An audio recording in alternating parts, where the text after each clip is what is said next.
Sai Ram. My humble pranams at the lotus feet of our dear Swami. Welcome, brothers, sisters, respected elders, and beloved SSE students. Yoruksha and I are honoured to be compares for today as we welcome you to the National Ishwarama Day celebrations. You will see the hard work and the dedication of the SSE children and their teachers in their putting together their performances.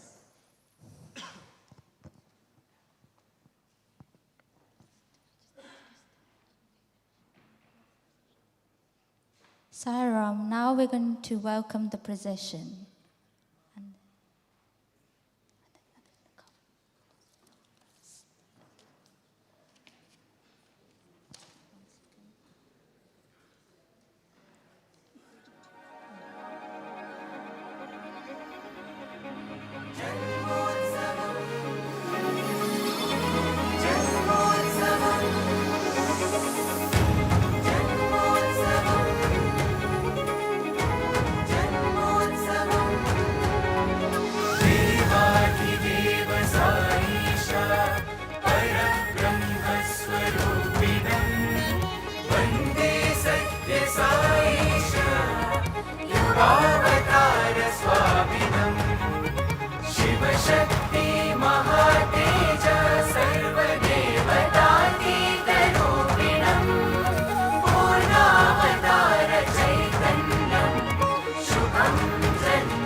The best way to love God is to love all, serve all.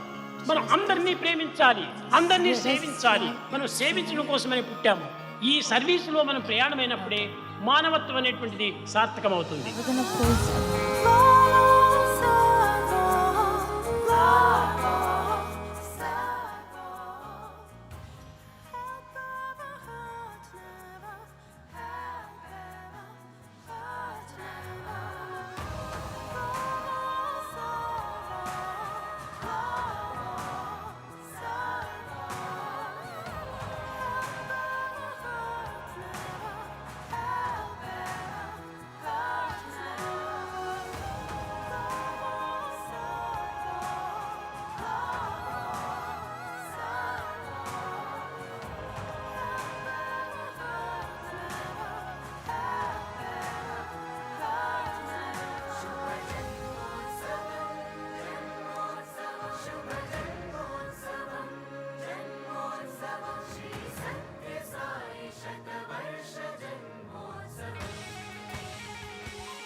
Sai Ram, everyone. Now we're going to welcome the procession.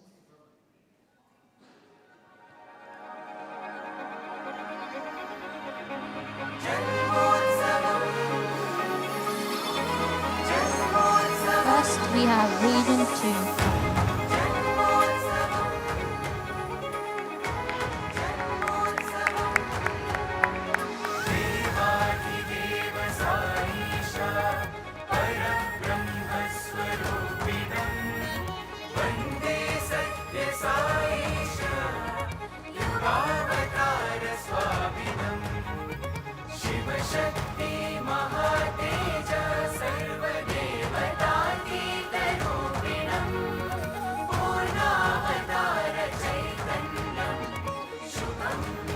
Next, we have Region 1.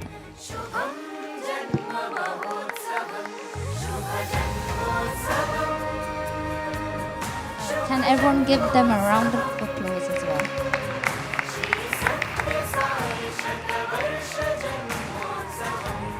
Now we have Region 6.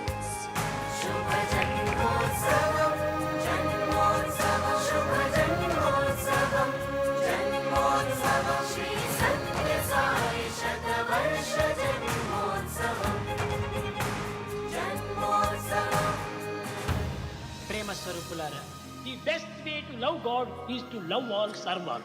మనం అందరినీ ప్రేమించాలి, అందరినీ సేవించాలి. మనం సేవించడం కోసమని పుట్టాము. ఈ సర్వీసులో మనం ప్రయాణమైనప్పుడే మానవత్వం అనేటువంటిది సార్థకమవుతుంది.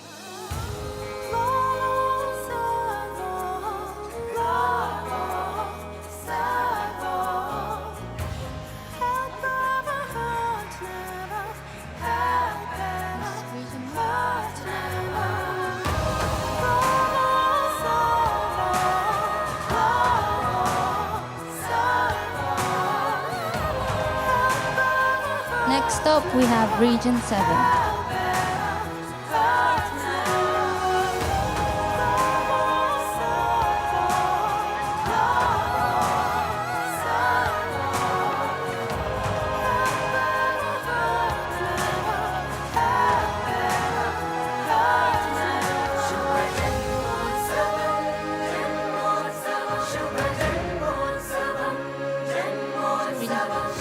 Next up, we have Region 3.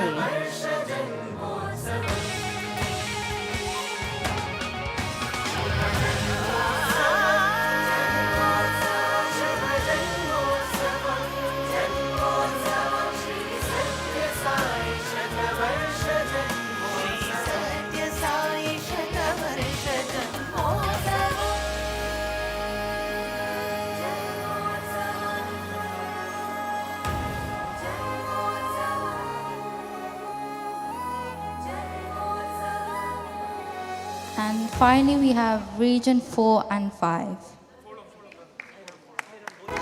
Can we all give them a round of applause, please?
The best way to love God is to love all serve all.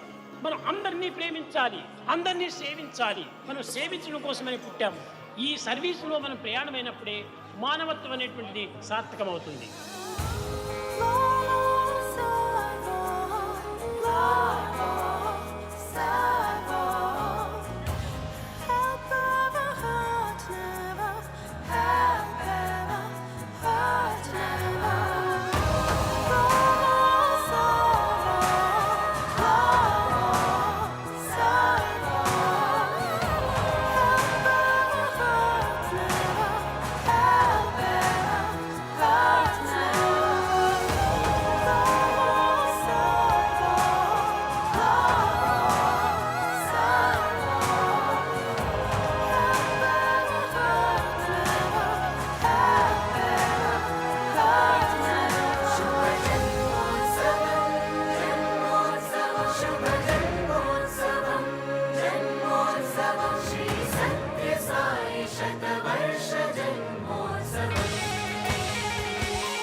गणपतिगुं हवामहे कविं कवीनामुपमश्रवस्तमम् ज्येष्ठराजं ब्रह्मणां ब्रह्मणस्पदानः शृण्वन्नोतिभिः सीदसादनम् प्रणो देवी सरस्वती वाजेभिर्वाजिनीवती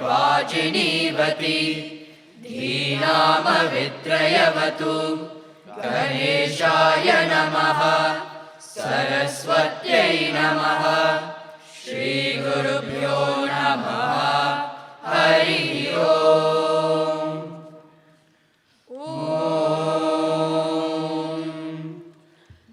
भद्रं कर्णेभिः शृणुयाम देवाः भद्रं पश्येमाक्षभिर्यजत्राः स्थिरैरङ्गैस्तुष्टुवागुंसस्तनूभिः व्यशेम देवहितं यदायुः स्वस्ति न इन्द्रो वृद्धश्रवाः स्वस्ति नः पूषा विश्ववेदाः स्वस्ति नस्ताक्षो अरिष्टनेमिः स्वस्ति नो बृहस्पतिर्दधातु ॐ शान्ति शान्ति शान्तिः अथ सूर्याथर्वाङ्गिरसंज्ञा आख्यास्यामः ब्रह्मा ऋषिः गायत्री छन्दः आदित्यो देवता हंसः सोऽहमग्निनारायणयुक्तं बीजं ऋल्लेखा शक्तिः व्यदादिसर्गसंयुक्तं कीलकं चतुर्विधपुरुषार्थसिद्ध्यर्थे विनियोगः षट्स्वरारूढेन बीजेन षडङ्गं रक्ताम्बुजसंस्थितं सप्तास्वरथिनं हिरण्यवर्णं चतुर्भुजं पद्मद्वयाभयवरदहस्तं कालचक्रप्रणेतारं श्रीसूर्यनारायणय्य एवं वेद स वै ब्राह्मणः ॐ भूर्भुवः स्वः तत्सवितुर्वरेण्यं भर्गो देवस्य धीमहि धियो यो नः प्रचोदयात् सूर्य आत्मा जगतस्तस्तुषश्च सूर्याद्वै खल्विमानि भूतानि जायन्ते सूर्याद्यज्ञः पर्जन्यो ओन्नमात्मा नमस्ते आदित्य त्वमेव प्रत्यक्षं कर्म कर्तासि त्वमेव प्रत्यक्षं ब्रह्मासि त्वमेव प्रत्यक्षं विष्णुरसि त्वमेव प्रत्यक्षं रुद्रोऽसि त्वमेव प्रत्यक्षं मृगसि त्वमेव प्रत्यक्षं यजुरसि त्वमेव प्रत्यक्षं सामासि त्वमेव प्रत्यक्षमतर्वासि त्वमेव सर्वं छन्दोसि आदित्याद् वायुर्जायते आदित्याद् भूमिर्जायते आदित्यादापो जायन्ते आदित्याद् ज्योतिर्जायते आदित्याद् व्योमदिशो जायन्ते आदित्याद् देवा जायन्ते आदित्याद् वेदा जायन्ते आदित्यो वारेश एतन्मण्डलन्तपति असावादित्यो ब्रह्मा आदित्योऽन्तःकरणमनो बुद्धिचित्ताहङ्काराः आदित्यो वै व्यानः समानो दानोपानः प्राणः आदित्यो वै श्रोत्रत्वक्चक्षुरसहघ्राणाः आदित्यो वै वाक्पाणिपादपायूपस्ताः आदित्यो वै शब्दस्पर्शरूपरसगन्धाः आदित्यो वै वचनादानागमनविसर्गानन्दाः आनन्दमयो विज्ञानमयो विज्ञानगण आदित्यः नमो मित्राय भानवे मृत्योर्मा पाहि भ्राजिष्णवे विश्वहेतवे नमः सूर्याद्भवन्ति भूतानि सूर्येण पालितानि तु सूर्ये लयं प्राप्नुवन्ति यः सूर्यः सोऽहमेव च चक्षुर्नो देवः सविता चक्षुर्न उत पर्वतः चक्षुर्धाता ददातु नः आदित्याय विद्महे सहस्रकिरणाय धीमहि तन्नः सूर्यः प्रचोदयात् सविता पुरस्तात् सविता पश्चातात् सवितोत्तरातात् सविता धरातात् सविता नः सुवतु सर्वतात् सविता नो रासतां दीर्घमायुः ओमित्येकाक्षरं ब्रह्मा गृणिरिति द्वे अक्षरे सूर्य इत्यक्षरद्वयम् आदित्य इति त्रीणि अक्षराणि एतस्यैव सूर्यस्याष्टाक्षरो मनुः यः सदाहरः जपति स वै ब्राह्मणो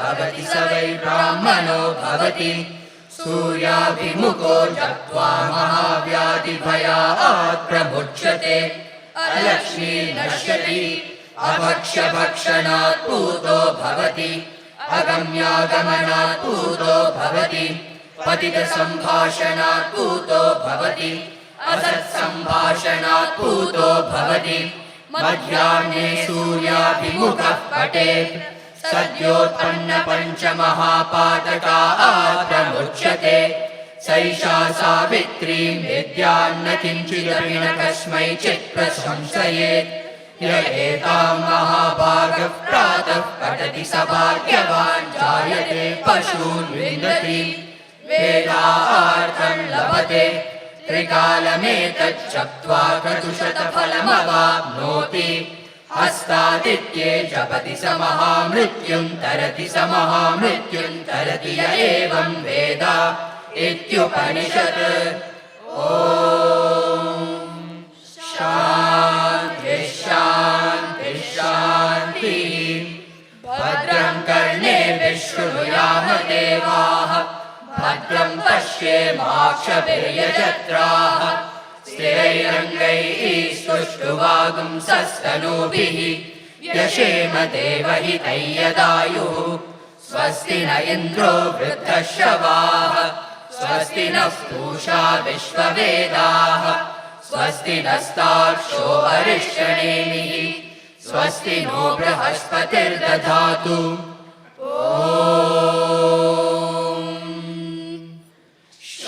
शान्तिः शान्तिः शान्तिः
गजानना गजानना गजानना गजानना गजानना गजानना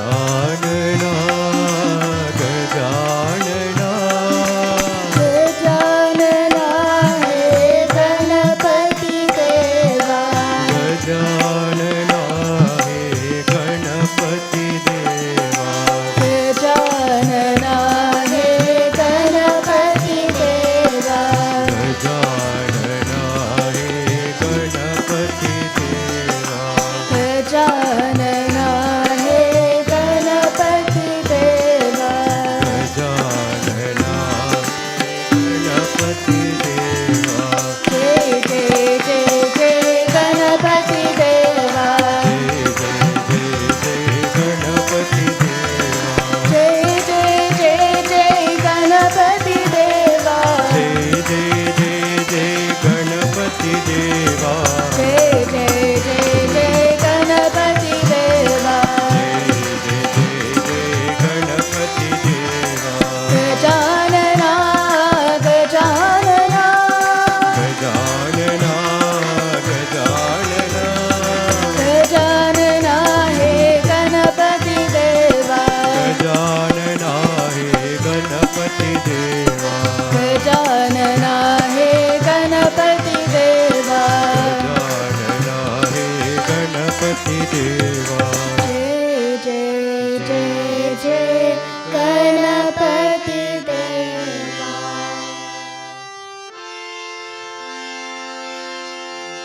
सर्वधर्म प्रिय देवा सर्वधर्म प्रिय देवा सर्वधर्म प्रिय देवा सर्वधर्म प्रिय देवा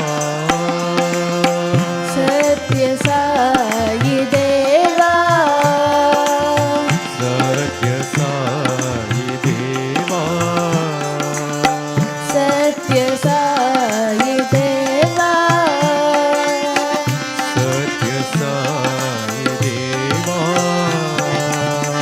अल्लाह येसु बुद्ध नानक येशु बुद्ध नानक अल्लाह येसु बुद्ध नानक येशु बुद्ध नानक सौराष्ट्र महावीर तुम हो सौराष्ट्र महावीर तुम हो सौराष्ट्र महावीर तुम हो सौराष्ट्र महावीर तुम हो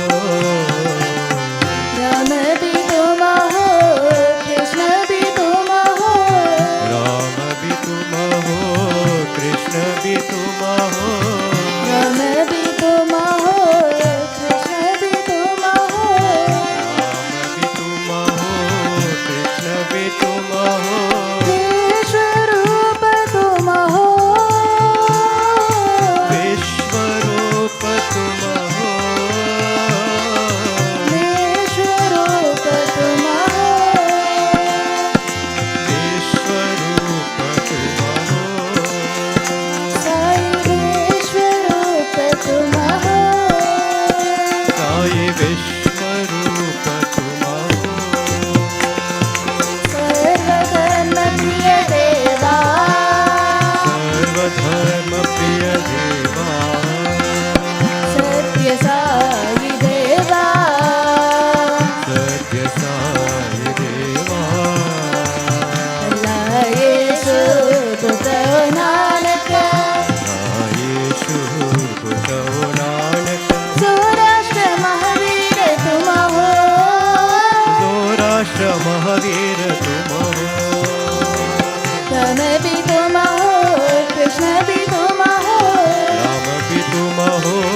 Saram, please could I request everyone to stand up for the pledge?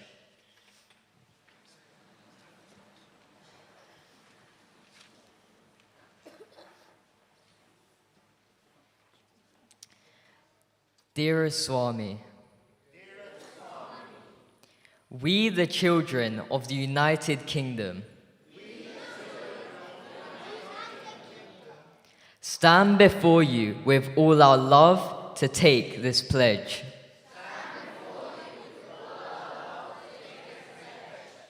I promise to love, honor, and obey my mother and father at all times. I promise to be always truthful, gentle, and kind.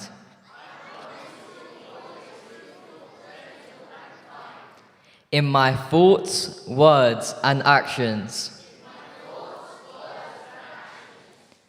I promise to be of help and comfort to those who are in need in my country and the world. I promise to do my best in all that I do in my daily life, and remember to be thankful for all that I receive. Dearest Swami, I pray with all my love for your presence today and always. Saram.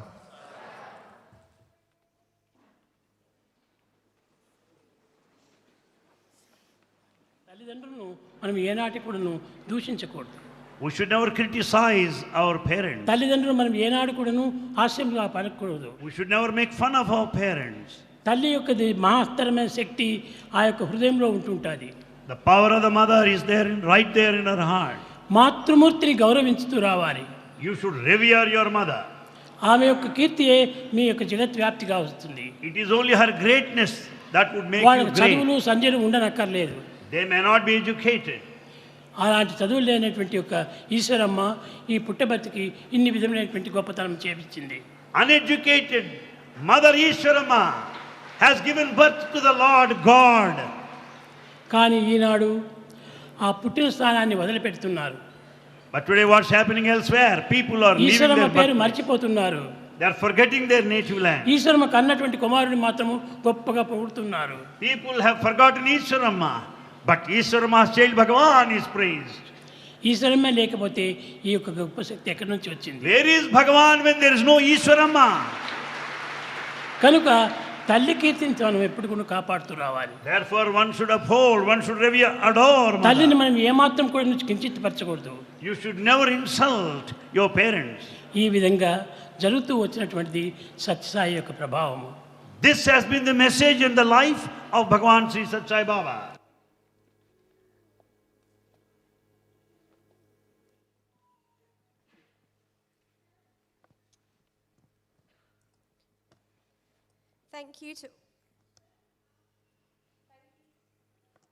Thank you to all the SSE children for such a wonderful opening to today's celebrations. Before we continue, just a few housekeeping matters. Fire exits are to the side of the hall. There are no planned fire evacuations today, so please take it seriously. Restrooms can be found back towards the foyer where we enter the building. Please be careful on the steps and the stairs. First aiders are on hand if required, so please could I ask all the first aiders in the room to pop their hands up.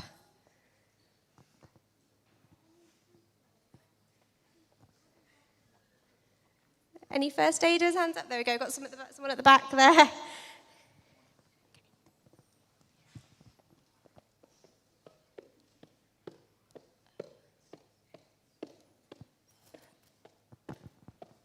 Now I would like to introduce you to Pradap Bhai, who's our UK National Council President, onto the stage.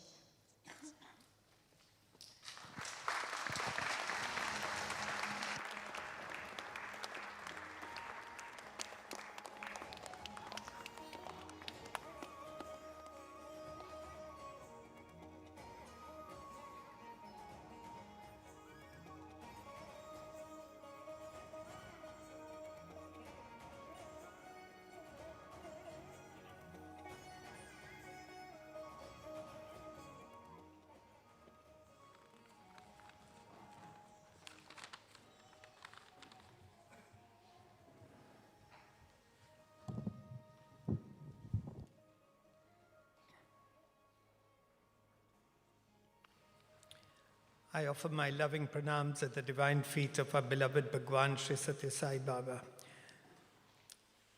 Respected Zonal Chair, Zonal Coordinator, Madam Mayor, Councillors, Elders, brothers, sisters, and loving children, Jai Sai Ram.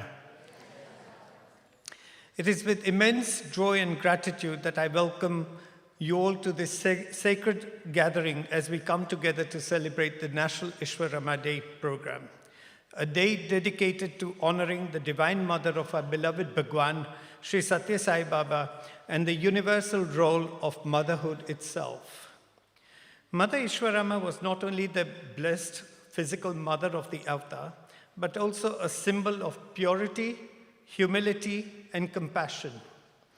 Her sincere prayers for the well-being of the village children inspired the manifestation of Swami's divine mission in the form of free education, free healthcare, and clean drinking water projects that today serve millions around the world.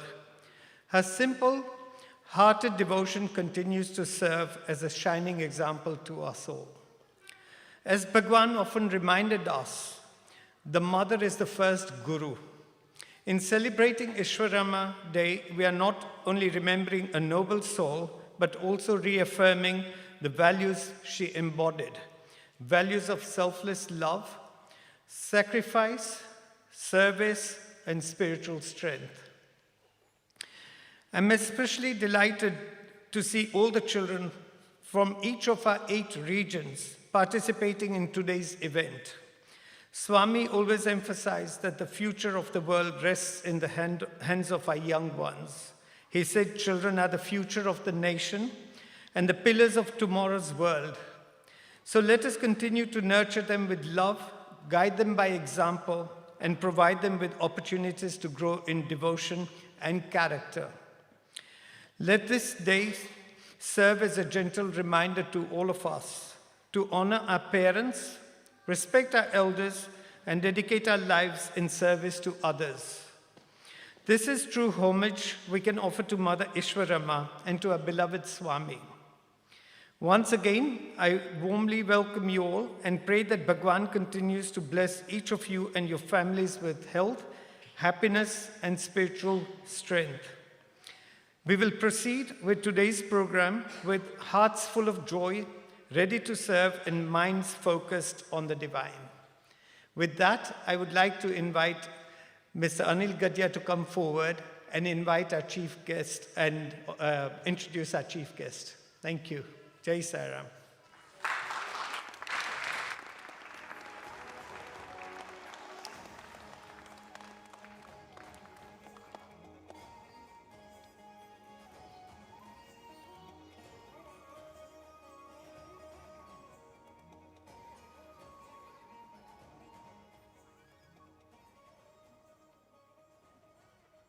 Om Sri Sai Ram. Heartiest, warmest welcome to this auspicious event. It's my pleasure to invite and welcome the worshipful, the Mayor of the London Borough of Harrow, Anjana Patel, who was only inaugurated last Thursday, and as always, she's always happy and to join us, and it was really very kind of her to accept our invitation and to be with us this morning.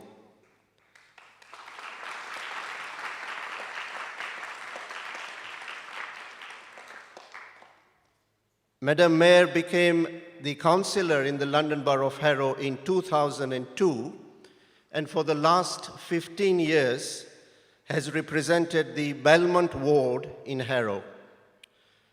Madam Mayor is passionate about bringing people together and bringing joy to the communities. Madam Mayor's theme this year is going to be kindness, caring, and respect. And how fitting it is that Swami has brought Madam Mayor to this occasion, Mother Ishwarama Day, to be with us to celebrate the Divine Mother's Day. As I said, Madam Mayor was only appointed last Thursday, And I was watching the web clip of her inauguration, and what really touched me was that before Madam Mayor was invited on the stage to accept her formal robe and her formal acceptance, she first went to her mother in the crowd and took her blessings. This just shows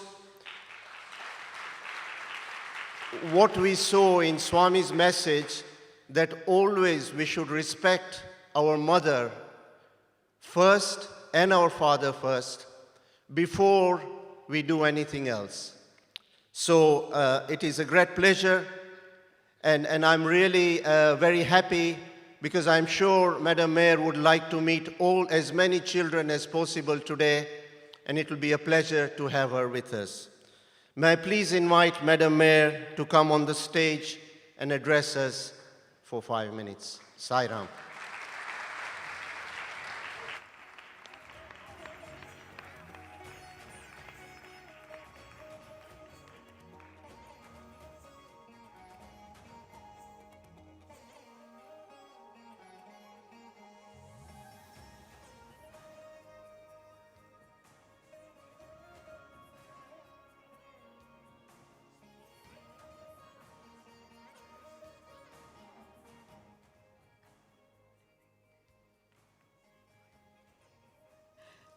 Jai Sai Ram to everyone.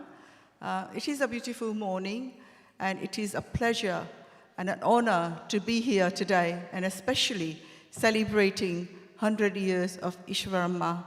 And as Anilpa has already alluded to, that my mother is very important to me too.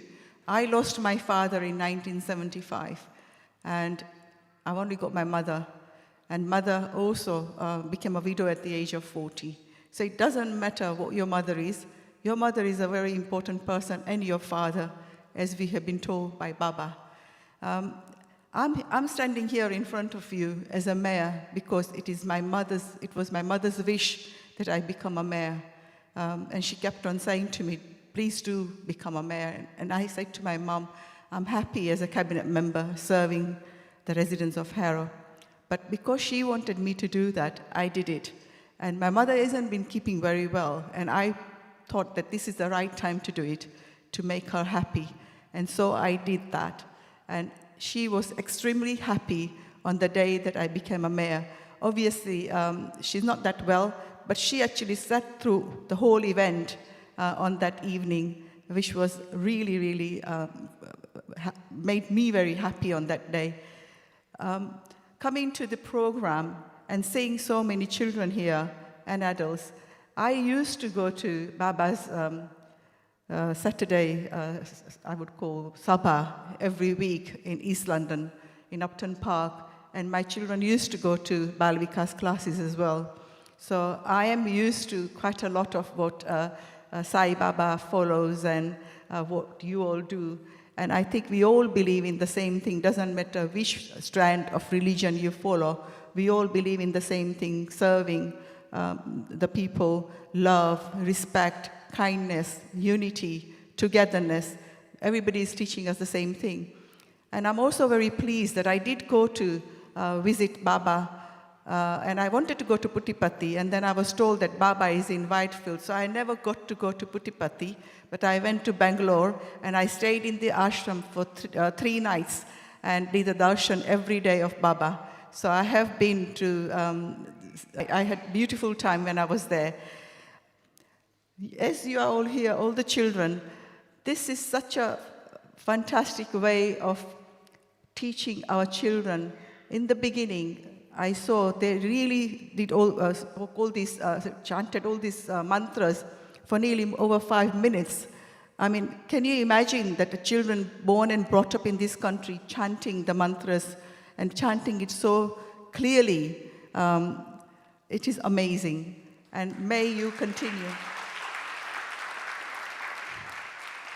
And may you continue doing this teaching, and make sure that everyone here and beyond has got all these values that you instill in, because this is our future, this is our society, and this is what we want our adults and human being to be. And it is all instilled in children, right from the beginning, right from when they are born. We always believe that the sanskars are given in the womb when a mother is pregnant, and I believe that very much. And then obviously when they are born. So whatever work that the Institute, Sai Baba's Institute here in UK is doing, it is commendable, and enjoy the 100 years of Amma. And I would say, please continue the good work that you do, because we want our society to have peace. And that's what my message is. And I have got 2 charities, which is VIA and Samaritans, and both of them are actually doing the work for vulnerables as well. So do look up on my website the charities that I support to raise money in this year.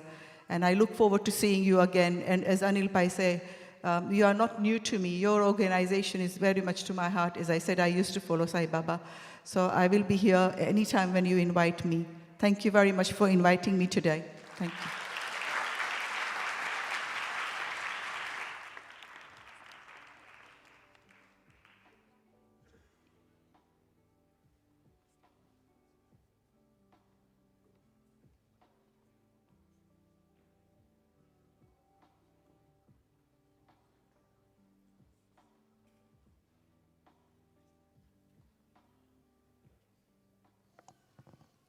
Sai, our great, big, wonderful Lord. With hearts full of love and devotion, the children of Region 6 are ready to welcome our beloved Swami. They begin with a soulful classical dance, followed by a beautiful garland of bhajans and devotional melodies. Dearest Sai, a loving and heartfelt welcome to you. Swagatam, Subha Swagatam.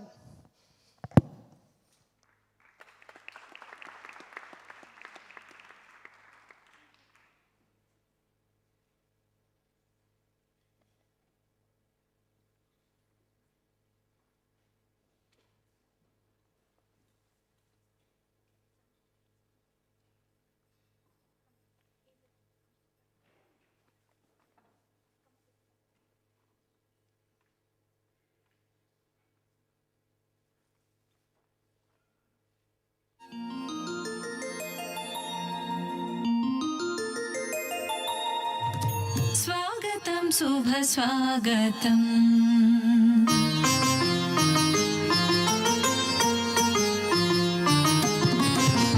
Swagatam Subha Swagatam. Sai Swagatam Subha Swagatam. Sri Sathya Sai Subha Swagatam. Sri Sathya Sai Subha Swagatam. Swagatam Subha Swagatam. Samagama Gari Sasani Sagari.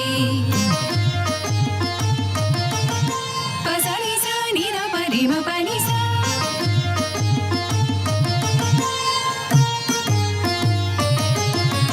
Ratnakaravam Sodbhava Shodasakada Purnachandram. Vishwavirat Shiva Shakti Swarupam Sadhu Mauni Hit Panjarakiram.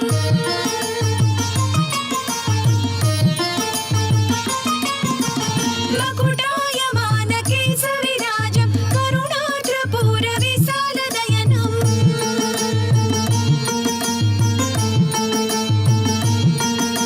Srivatsankita Sundaravadanam Chitvilasadhara Sadharam. Swagatam Subha Swagatam. Sai Swagatam Subha Swagatam. Ubhaya Hasta Abhaya Pradhanam. Sai Hastam Srishti Samastam. Aruna Pada Padma Shobhitam. Shanka Chakrankita Padarajivam.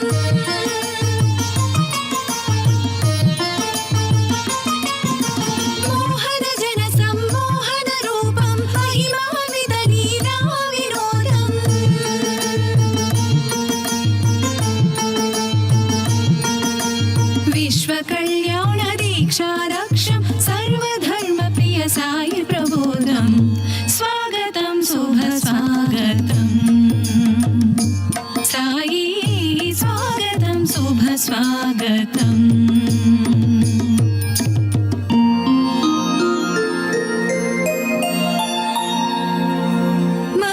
मनोमन्दिरस्थित आत्मज्योति अखण्ड ज्योति प्रेम ज्योति बालविकास चिन्नारोल प्रेमास्पद स्वागतम्।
Shiva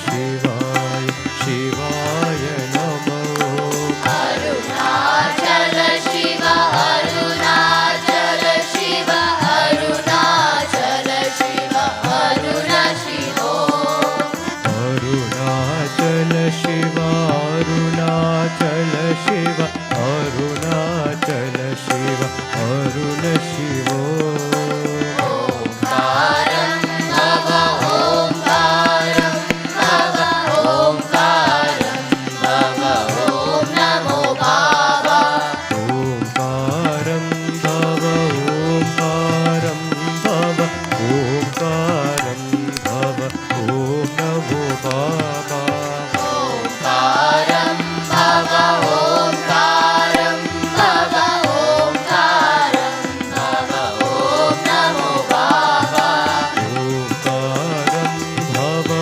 ओंकारं भव ओंकारं भव ओम नमो बाबा मानस भज रे गुरु शरणं दुष्कर भव सागर चरणं मानस भज रे गुरु चरणं दुस्तर भव सागर चरणं गुरु महाराज गुरु जय जय गुरु महाराज गुरु जय जय साईनाथ सद्गुरु जय जय सत्य साईनाथ सद्गुरु जय जय ओम नमः शिवाय ओम नमः शिवाय ओम नमः शिवाय शिवाय नमः ओम ओम नमः शिवाय ओम नमः शिवाय ओम नमः शिवाय शिवाय नमो अरुणाचल शिव अरुणाचल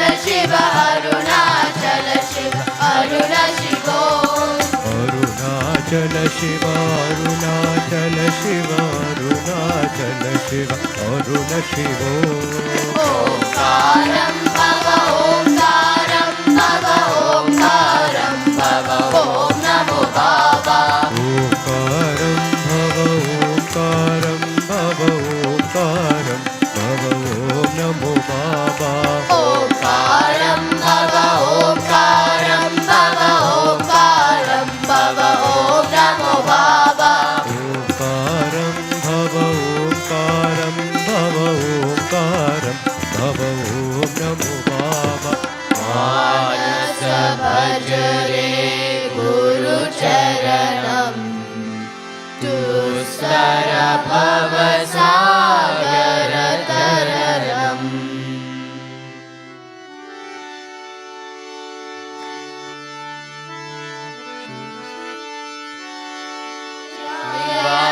शिव शिवाय नमः शिव शिवाय नमः ओम नमः शिवाय शिवाय नमः शिव शिवाय नमः शिव शिवाय नमः ओम नमः शिवाय शिवाय नमः शिव शिवाय नमः शिव शिवाय नमः ओम नमः शिवाय शिवाय नमः शिव शिवाय नमः शिव शिवाय नमः ओम नमः शिवाय शिवाय नमः शिव शिवाय नमः शिव शिवाय नमः शिव शिवाय नमः शिव शिवाय नमः शिव शिवाय नमः शिव शिवाय नमः शिव शिवाय नमः शिव शिवाय नमः ओम नमः शिवाय शिवाय नमः ओम नमः शिवाय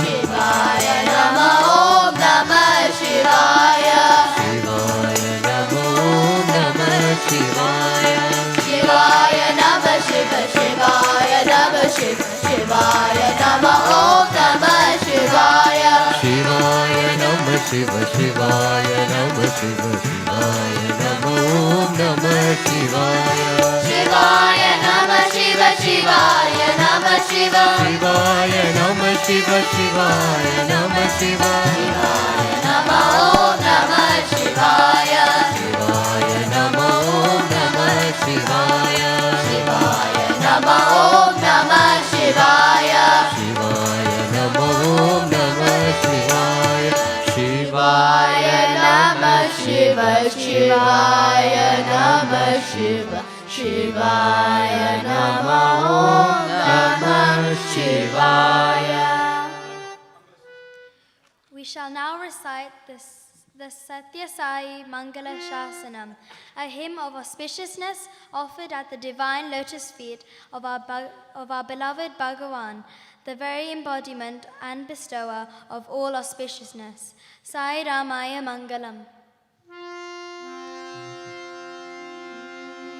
Sakshat Brahma Swarupaya, Sakshat Vishnu Rupine, Sakshat Shambhu Swarupaya, Sai Ramaya Mangalam, Sarvaloka Sharanyaya, Satchidananda Murtaye, Shiva Shakti Swarupaya, Sai Ramaya Mangalam, Sadhu Chitta Viharaya, Ridya Jassama Murtaye, Suprasanna Mukhabjaya, Sai Ramaya Mangalam, Sarva Dukha Prashantaya, Sarva Saubhagyadayine, Sarva Lokaika Pujaya,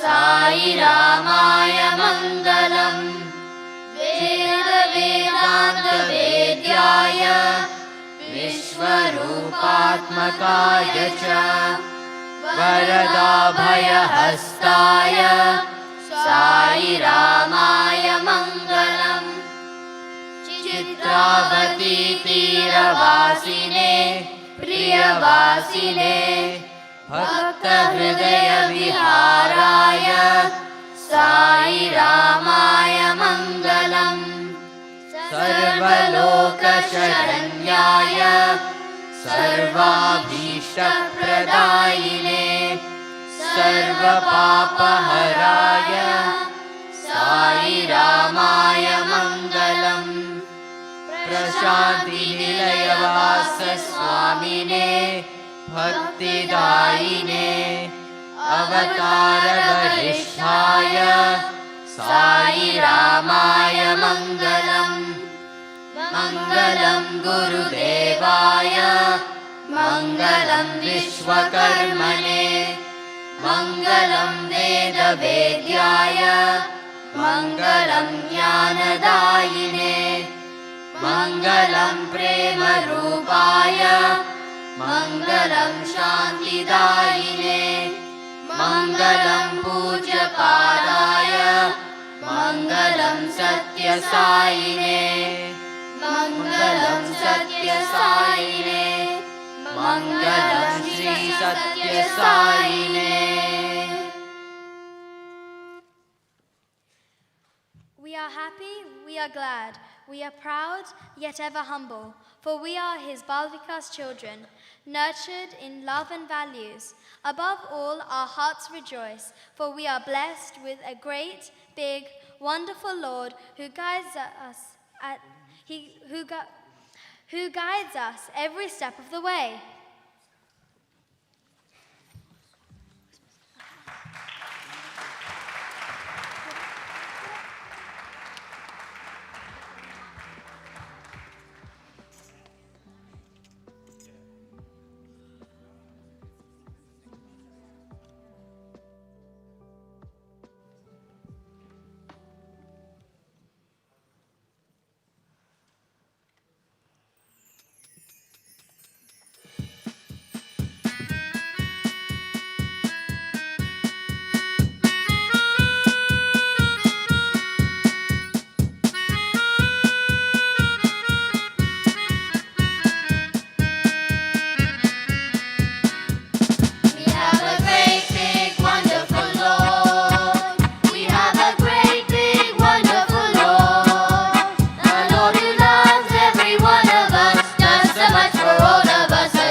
tread, to never, never, ever leave us, no matter what we are.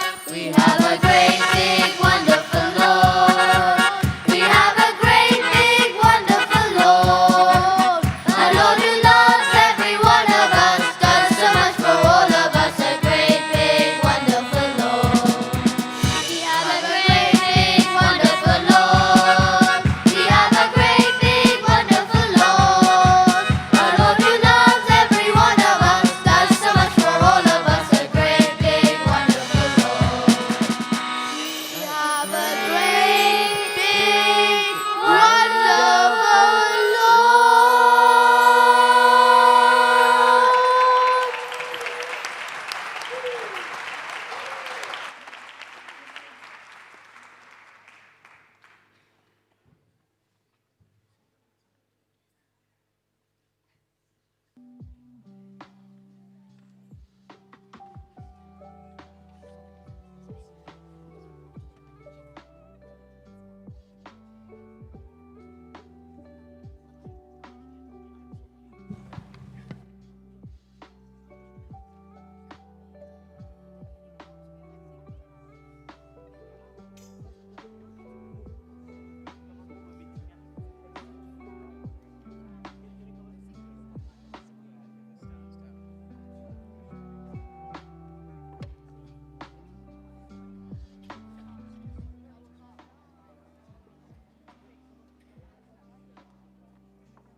Can we give the Region 6 children a big round of applause, please?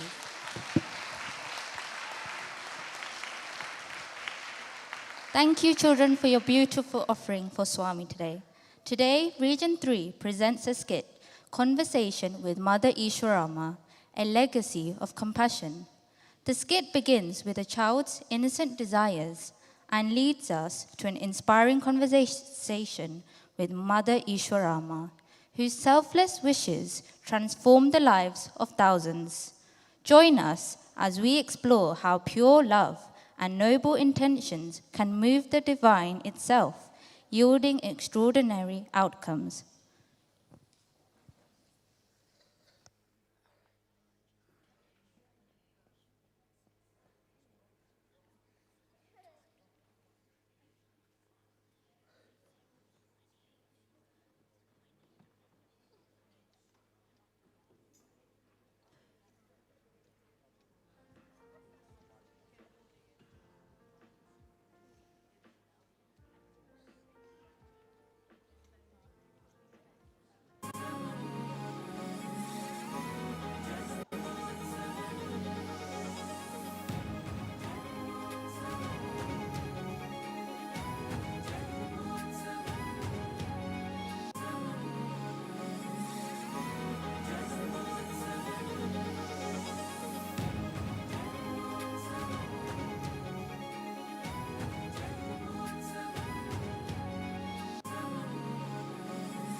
Sairam, what have you got there?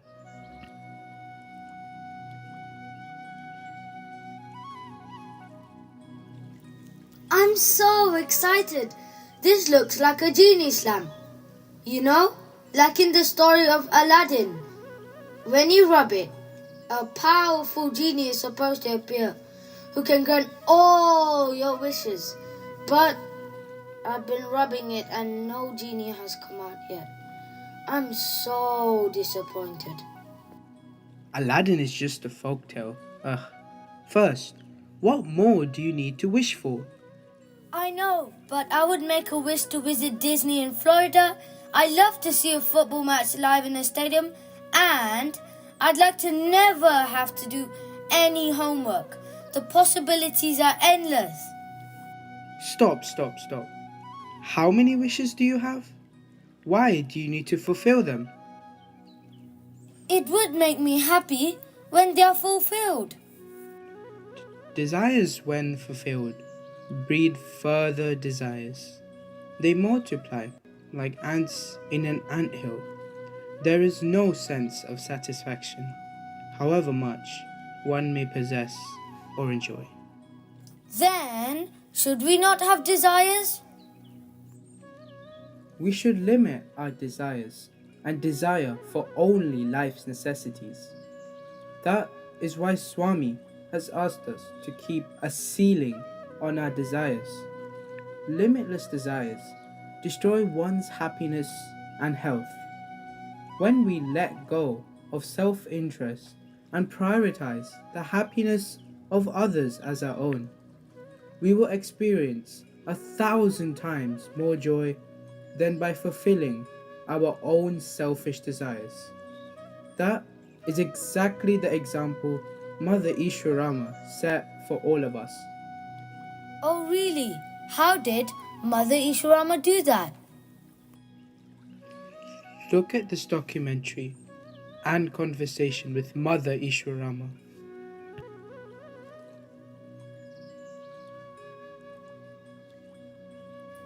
Welcome to Asia Live.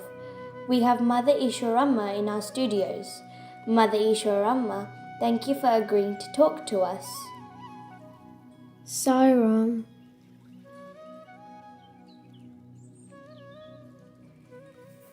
Sairam, you are blessed to be the mother of the avatar, Bhagavan Sri Sathya Sai Baba.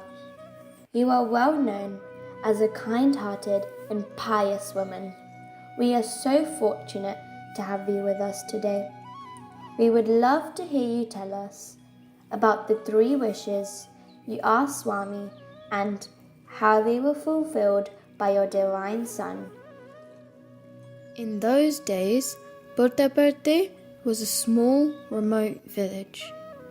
Since there was no school in the village, the children were forced to walk long distances to attend schools in the neighbouring villages. I pleaded with Swami to construct a small school in the village. Immediately the following day, Swami laid a foundation for a school, and a small school was soon built.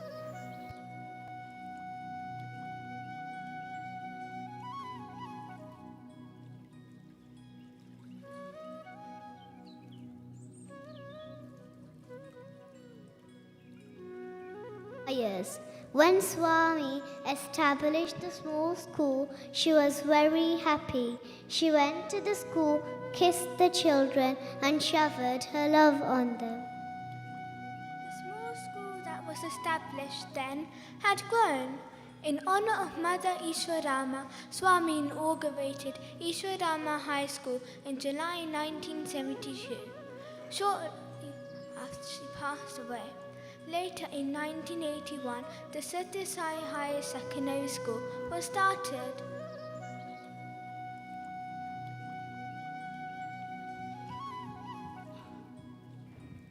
It didn't just stop there, did it?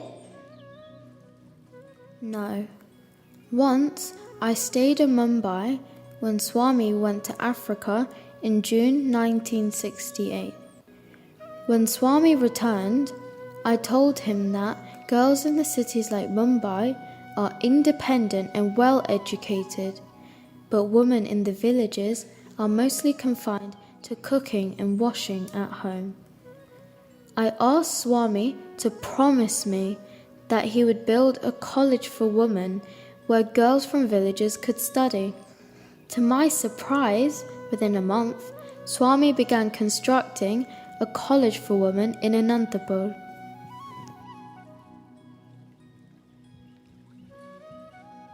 The Sri Sathya Sai Arts and Science College for Women in Anantapur was founded by our beloved Bhagavan Sri Sathya Sai Baba on the 22nd of July 1968. Now, there are not only schools and colleges, but also a renowned university, the Sri Sathya Sai Institute of Higher Learning, with 4 campuses spread across 2 states, Anantapur and Andhra Pradesh.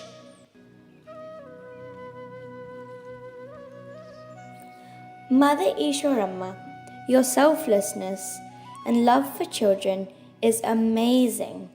What was your second wish? One day, I went to Swami while he was eating. I took his hands in mine and pleaded with him, saying that there was no hospital in our village. When children fell ill, mothers had to walk miles to Bukkapatnam to seek medical help. I asked Swami to kindly build a small hospital in our village. Soon after, a small hospital was built, and I was filled with immense happiness for the people of the village.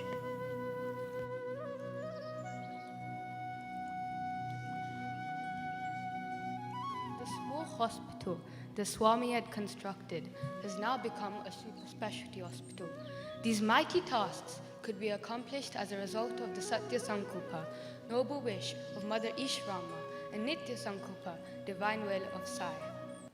The Sri Sathya Sai General Hospital was established in Prashantinilayam in 1956 and in Whitefield in 1976.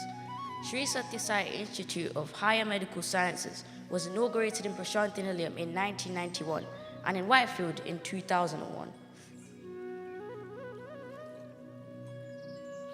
Today, people desire that only their family and children should be happy.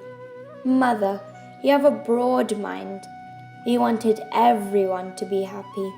What was the third wish you asked Swami to fulfill? I was deeply pained to see women walking long distances, carrying vessels in search of water. It was heartbreaking to witness the Chitravati river in Puttaparthi drying up to a mere trickle, leaving everyone without drinking water. I requested Swami to ensure that wells providing pure drinking water be dug in the village. Soon after, Swami arranged for a large well to be dug at the old mandir, which provided an abundant supply of pure water.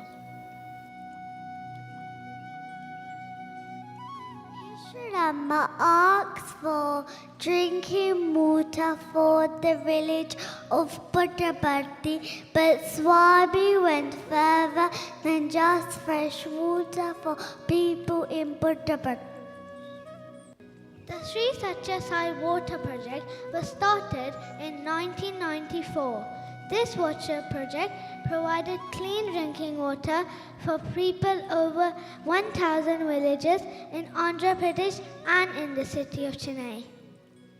The noble and humble wishes of Mother Ishwarama provided the noble and humble wishes of Mother Ishwarama. The noble and humble wishes of Mother Ishwarama provided ultimately gigantic projects, schools, universities and colleges. The Sri Sathya Sai Water Project also provided health, water and education to many people.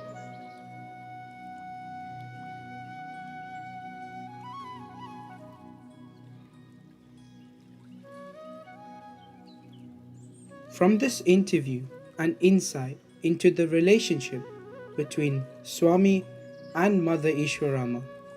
What do you understand by the humble 3 wishes of Mother Ishwarama? Her wishes were selfless, always focused on the happiness and well-being of the people in the village. She never asked anything for herself and was always content and happy with what she had. Thank you. I realized how foolish I was being. When a desire is pure and good, the outcome grows far beyond expectations.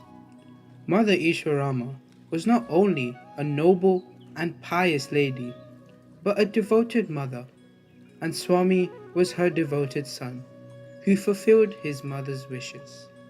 What wonderful examples they set for us to follow.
Love is my food, truth is my bread, bliss is my food.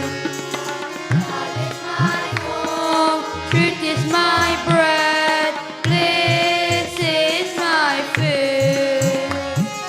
Love is my food, truth is my bread, bliss is my food. Life is my message, expansion is my life. My life is my message, expansion is my life. My life is my message, expansion is my life. My life is my message, expansion is my life. No reason for love, no season for love, no birth, no death. No reason for love, no season for love, no birth, no death. No reason for love, no season for love, no birth, no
bliss is my food.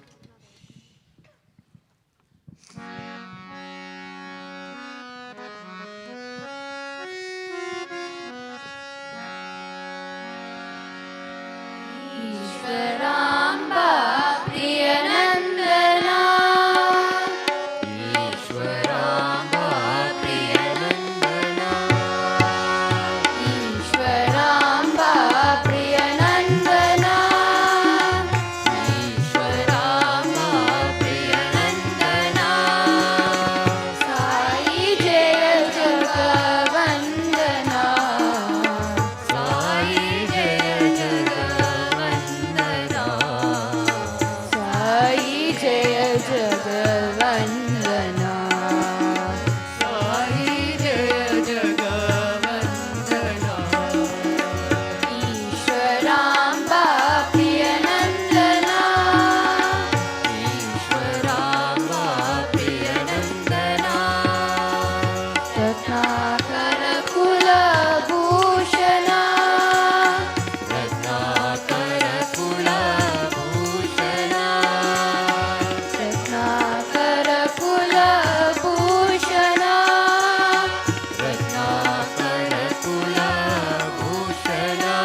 Thank you to the Region 3 children for your wonderful performance. Please can we give them a round of applause?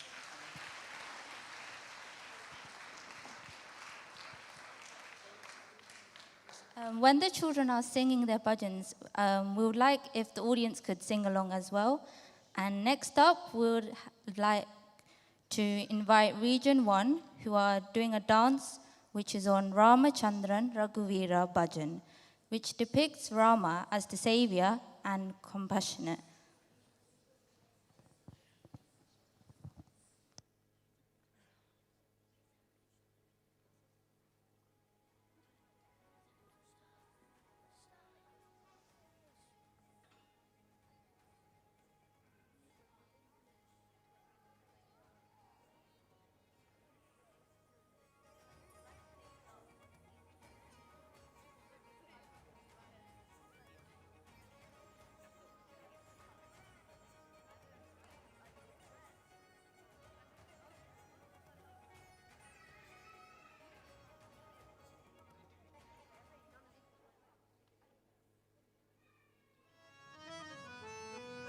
Ramchandra रघुवीरा Ramchandra रणधीरा Ramchandra रघुवीरा Ramchandra रणधीरा Ramchandra रघुवीरा Ramchandra रणधीरा Ramchandra रघुवीरा Ramchandra रणधीरा Ramchandra Raghunath Ramchandra Jagannath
रणधीरा.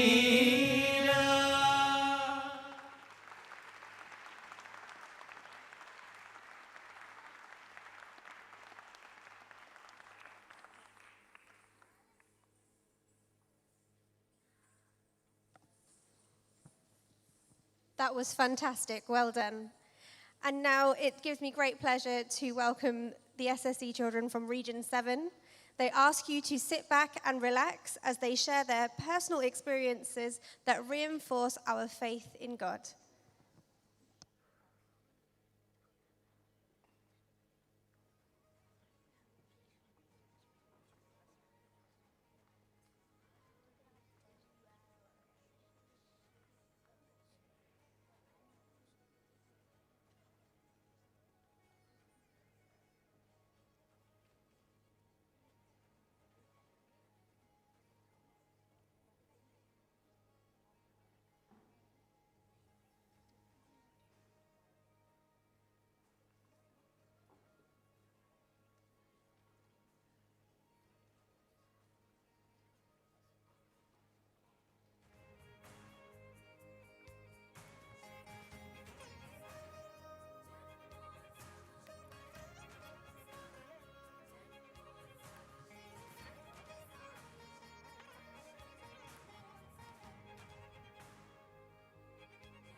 about Swami saying, "Why fear when I am here?"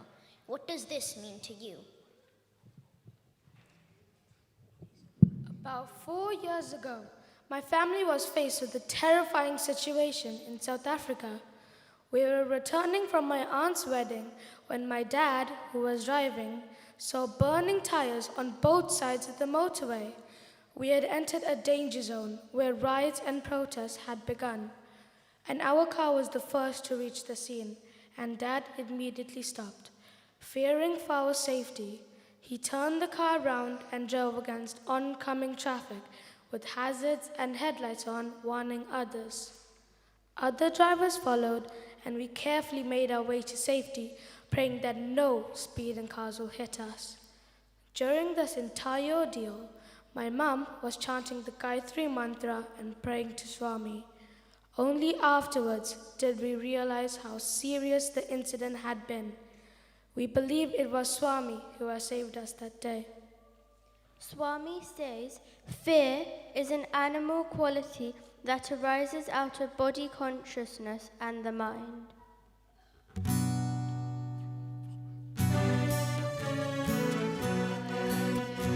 Why fear when I am here? Says Baba, Sathya Sai Baba, Sathya Sai Baba, my Lord. So says Baba, Sathya Sai Baba, Sathya Sai Baba, my Lord. Why fear when I am here?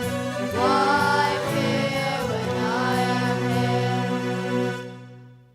On the day of the Sai event, my mum was making cupcakes for everyone, and there was one type of cake that I had never tried before. But I decided that instead of keeping one beside before the event, I would wait till the event had finished, as I was unable to attend. After the event was over, luckily there was one cupcake left, and it was the type I wanted. If you do the right thing, Swami gives you a good result in the end. It doesn't matter what form of God you worship, God only wants your love. All I want is your love, my child. All I want is your faith. All I want is your love in God, no matter what's your faith. All I want is your love in God, no matter what's your faith. So says Baba, Sathya Sai Baba, Sathya Sai Baba, my Lord. So says Baba, Sathya Sai Baba, Sathya Sai Baba, my Lord. Why fear when I am here? Why fear when I am here? My mother told me that once, before I was born, she was driving back from work in late April, when there was a totally unexpected heavy snowfall. As she was driving down a very steep hill near home, her car began to skid out of control and slide down the hill. There were cars parked along the bottom of the road, and at the bottom of the hill, there was a fence, which was in front of a steep drop. Moreover, there was a car following her, which would likely hit her car even if she was able to stop. My mum began to panic, and she thought she would never see my dad again. In what she believed might be her last moments, she called, "Swami!" Miraculously, her car came to a stop, just inches away from a parked car, and the car behind her safely stopped. Within moments of this happening, the owner of a nearby house quickly came to help, and together they moved her car out of the road and into his garden. When we feel we are lost, Swami shines the light of hope. In the dark of night, the shadow of morning man, find the light that is in your heart and reach the promised land. Find the light that is in your heart and reach the promised land. So says Baba, Sathya Sai Baba, Sathya Sai Baba, my Lord. So says Baba, Sathya Sai Baba, Sathya Sai Baba, my Lord. Why fear when I am here? Why fear when I am here? Why do you think we have so many religions? Swami teaches us that they are all different paths that lead to the one goal, to merge with the divine. When my mum grew up in Colombo, she would usually go to the Hanuman temple every Saturday. During her university studies, she would stay with her aunt's family, who were Sai devotees, and join them for bhajans every Thursday. During her holidays, when she was back home in Colombo, she went to her usual Hanuman temple. At this point, she was in a dilemma about whom to worship, Hanuman or Baba. After the ceremony, as part of the prasadam meal, she was served rice on a banana leaf. At this point, she found a picture in her rice with Hanuman and Swami on either side. She put the picture in her palm with the picture facing up, thinking that if it belonged to someone, they would claim it. But no one did. She took this as an answer to her prayers and started praying to both Hanuman and Swami. Swami says, religions are many, but God is one. God incarnates at different times, in different forms, to remind man of the purpose of human life. Krishna, Buddha, Jesus, Muhammad all came to this land. All of them brought the message of love, love your fellow man. All of them brought the message of love, love your fellow man. So says Baba, Sathya Sai Baba, Sathya Sai Baba, my Lord. So says Baba, Sathya Sai Baba, Sathya Sai Baba, my Lord. Why fear when I am here? Why fear when I am here? Why fear when I am here? Why fear when I am here?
Mother Sai Ma. You mean the whole world to me, Sai Ma. Oh, Mother Sai Ma. You mean the whole world to me, Sai Ma. Mother, oh, Mother Sai Ma. You are the light of my life, Sai Ma. Mother, oh, Mother Sai Ma. You are the light of my life, Sai Ma. Ma, Sai Ma. Ma, Sai Ma. Ma, Sai Ma. Ma, Sai Ma.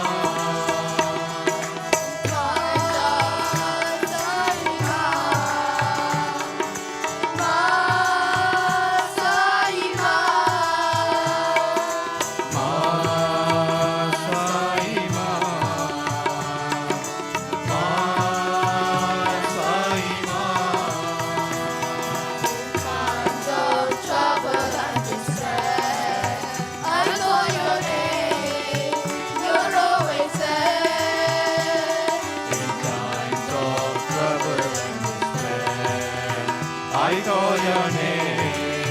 you're always there. Trouble and despair. I call your name, you're always there. In times of trouble and despair, I call your name, you're always there. How can we thank you, our dear Sai Ma?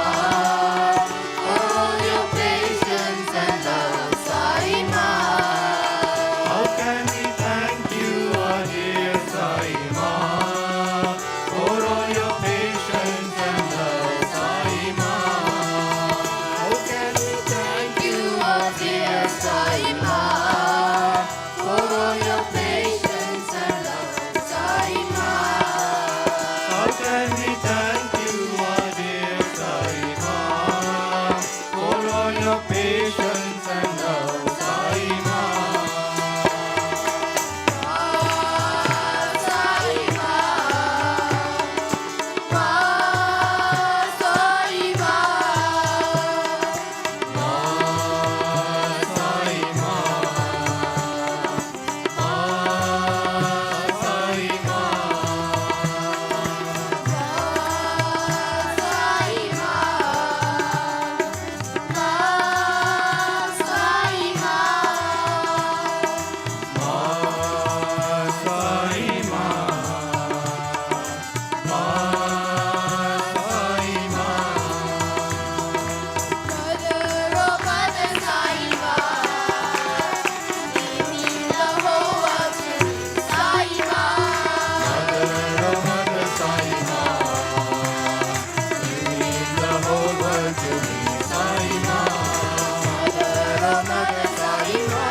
Thank you to the children of Region 7 for your beautiful offering. Please could everyone give them a round of applause. And please could everyone have their phones on silent whilst the program is going on. Next, we have the children of Region 2 with their offering titled Selfless Love, a tribute to devotion and motherhood.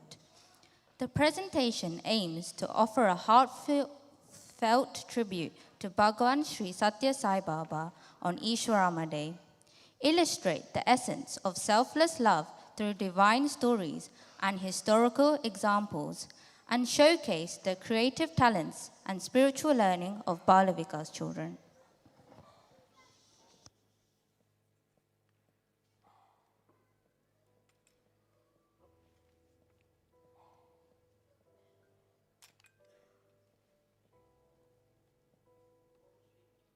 Om Shri Sai Ram.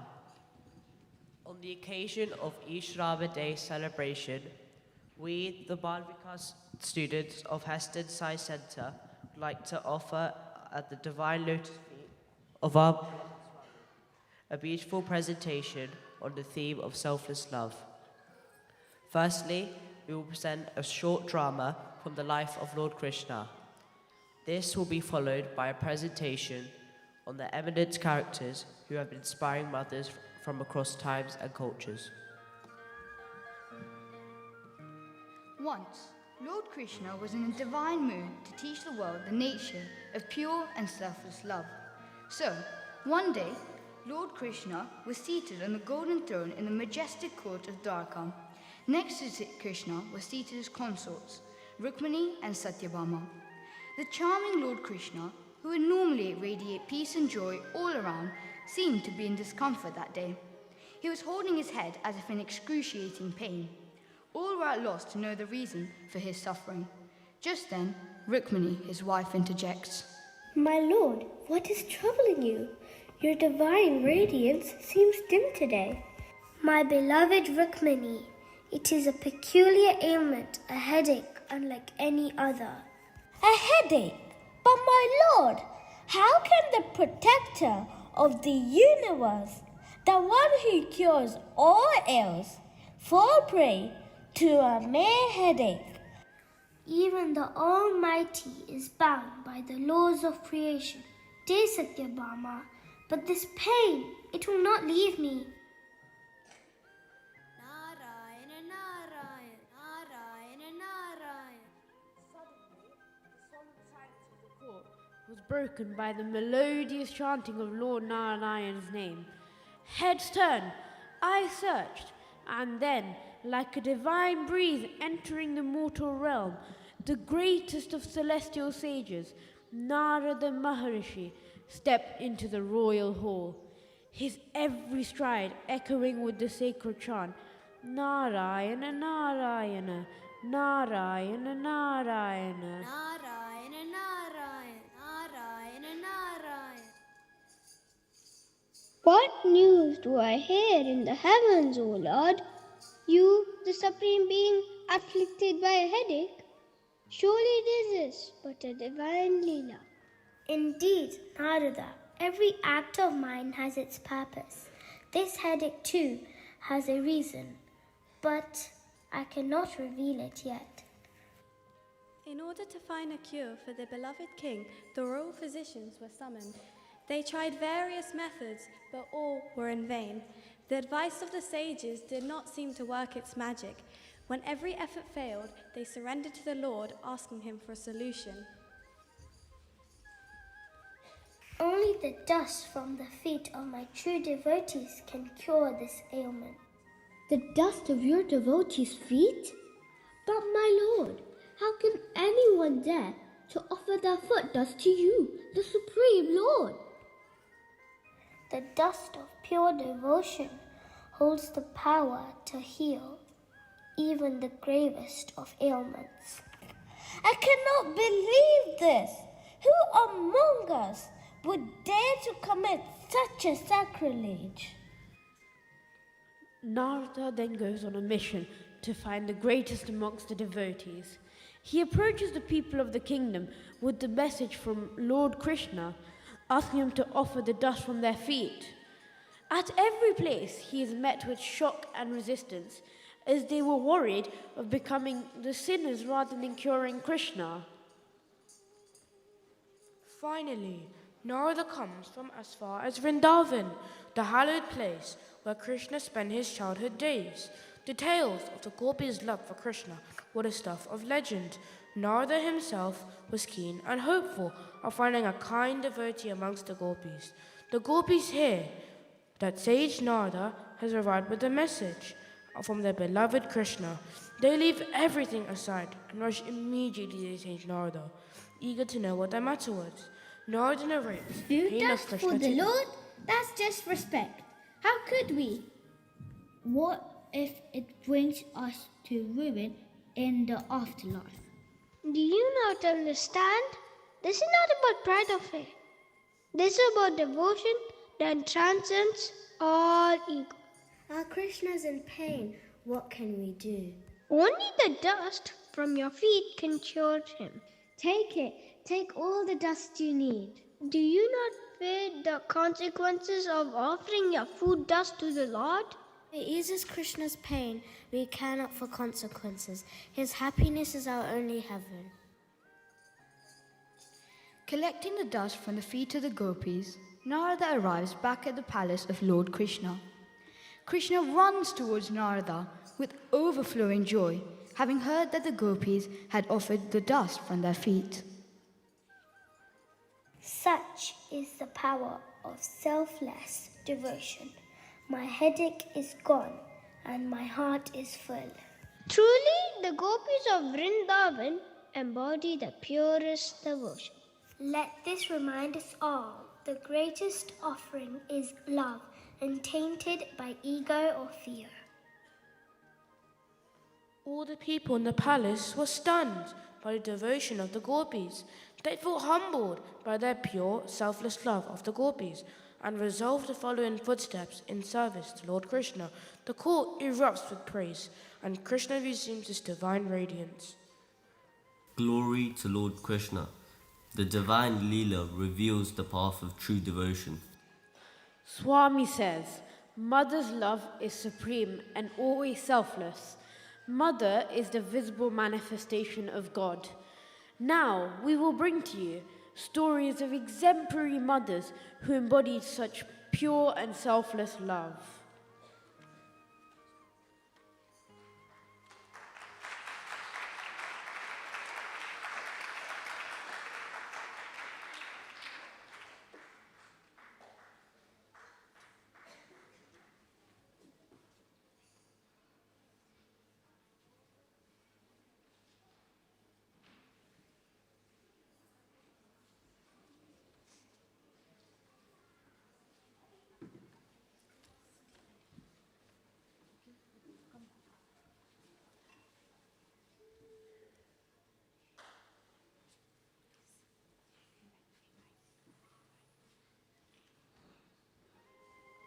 I am Mother Teresa, and I dedicated my life to serving the poor and the sick. A mother's love extends to every child in need, for every soul deserves love and care. I am Yashoda, the mother who raised Krishna. Though not by birth, my love for him was unconditional. A mother's love knows no boundaries. It is about nurturing and protecting, no matter what. I am Ishwarama, the chosen mother of Sri Sathya Sai Baba. My son's mission was to spread love and service to humanity. As his mother, I prayed and supported his journey because every mother sees her child as a beacon of hope for the world. I am Jijabai, the mother of Maratha King Shivaji. I raised him to be courageous and just teaching him the values of right conduct and service. A mother's love is not only nurturing, but also empowering. I am Kaikila, mother of Helen Killer. Though my daughter was deaf and blind, I believed in her. Mother's love can move mountains. I am Putli Bai Gandhi, mother of Mahatma Gandhi. My love taught him the values of truth and non-violence. A mother's love is the foundation upon which great lives are built. I'm Mother Earth, nurturing all beings with love and care. Yet I ask nothing in return, only that my children protect and preserve me for future generations. A mother's love is the foundation for a thriving community.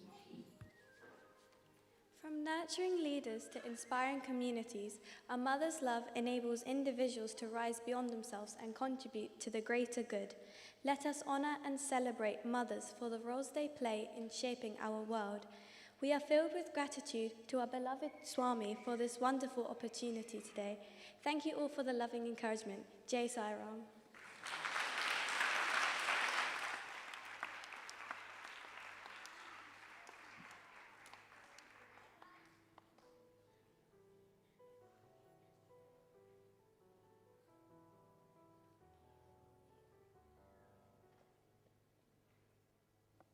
Thank you for that wonderful offering. Now, for all the children, we have lunch. If all the adults could stay behind for the program to continue, and the chaperones will take the children for lunch now.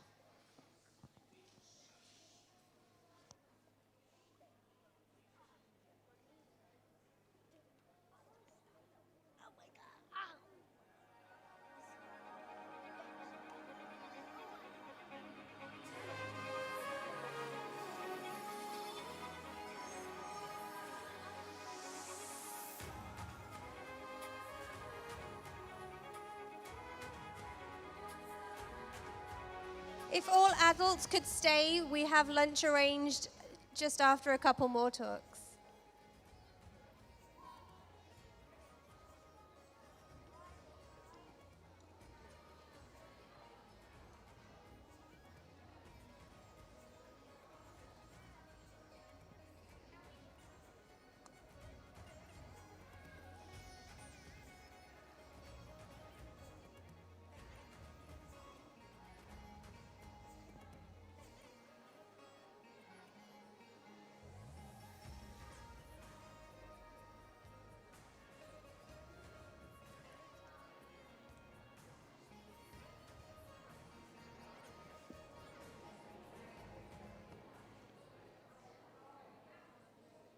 Is everybody enjoying the program? Yeah. It's been fantastic. Now I welcome Mr. Shitubai Chudzama, who is Zone 6 President, former UK National Council President, and former Balvikas Guru. Thank you.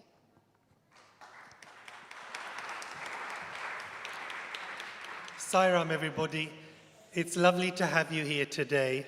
How amazing are the children? I think they all deserve a big round of applause. I think those of you who are sitting in the middle and the back, you can't see how well behaved the children have been all morning, much better behaved than when I was a Balvikas student.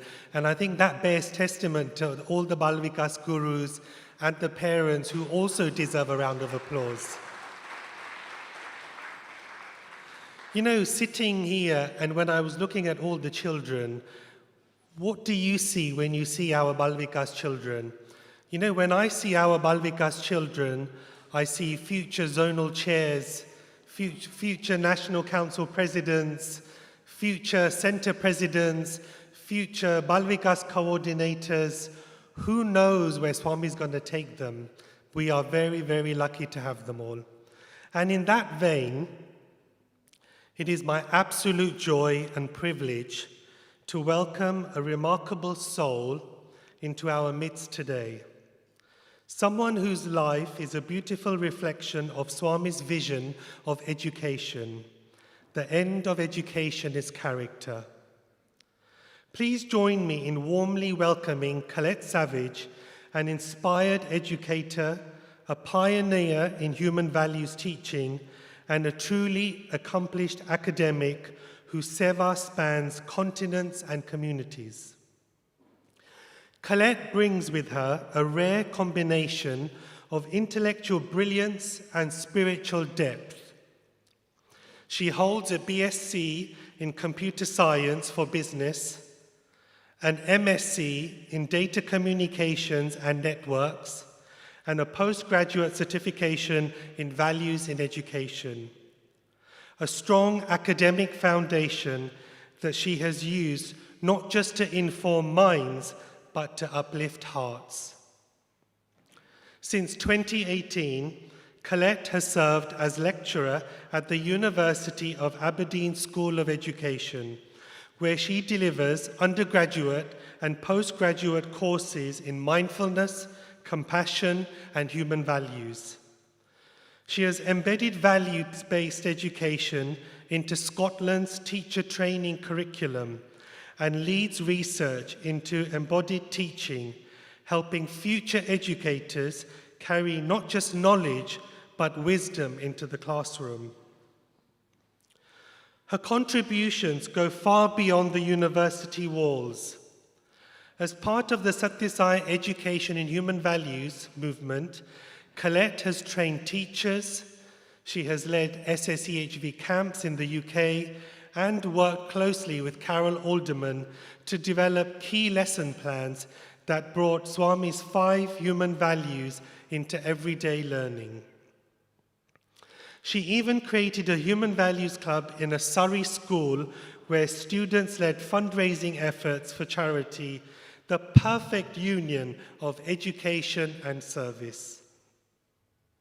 In Ireland, she spearheaded national CPD training for teachers and transformed a Catholic girls' school into the country's first value-based school.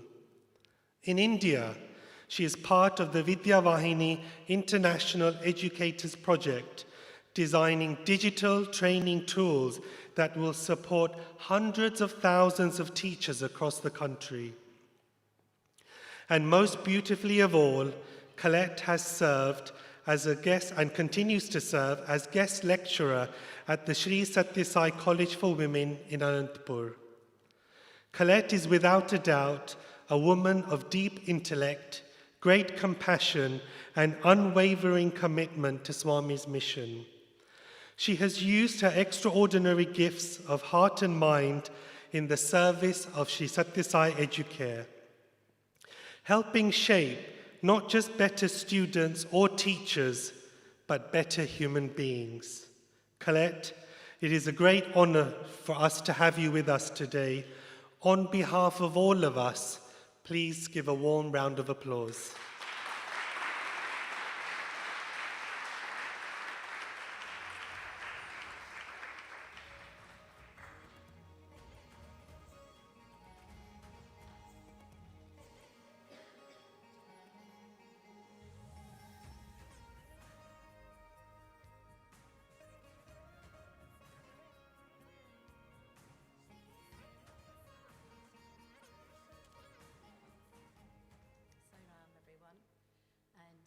Offer my sincere, humble pranams at the lotus feet of our beloved Sri Sathya Sai Baba.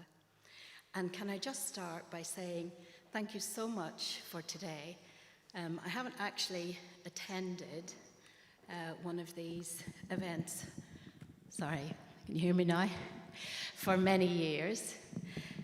And I was really, really in awe of the children, and also as a parent and a grandparent, really appreciate all the hard work and effort, especially around the front as well today, that must have went into that. So from my perspective, thank you so much. It was a real pleasure.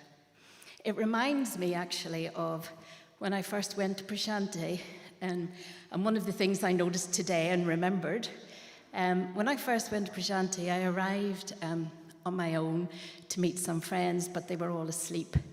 So I thought I'd be very courageous and walk up to this thing called an ashram and go in and see what happened. But as I was walking in, I didn't realize you were meant to take off your shoes, which I noticed today and remembered before I came onto the stage. And as I walked in, everybody kept shouting at me, "Chapels, chapels." And I was thinking, yeah, I know it's a chapel, because in Ireland we have chapels. And I was really confused as to what, I know you call it an ashram, but it's like a chapel to me, until somebody said shoes. And at that point, I thought, oh, okay. So then I went out, put my shoes out, and then I come back in, and this lovely lady took me by the hand and brought me to sit in a position which, interestingly, was somewhere up the front, but facing down towards the rest of the hall.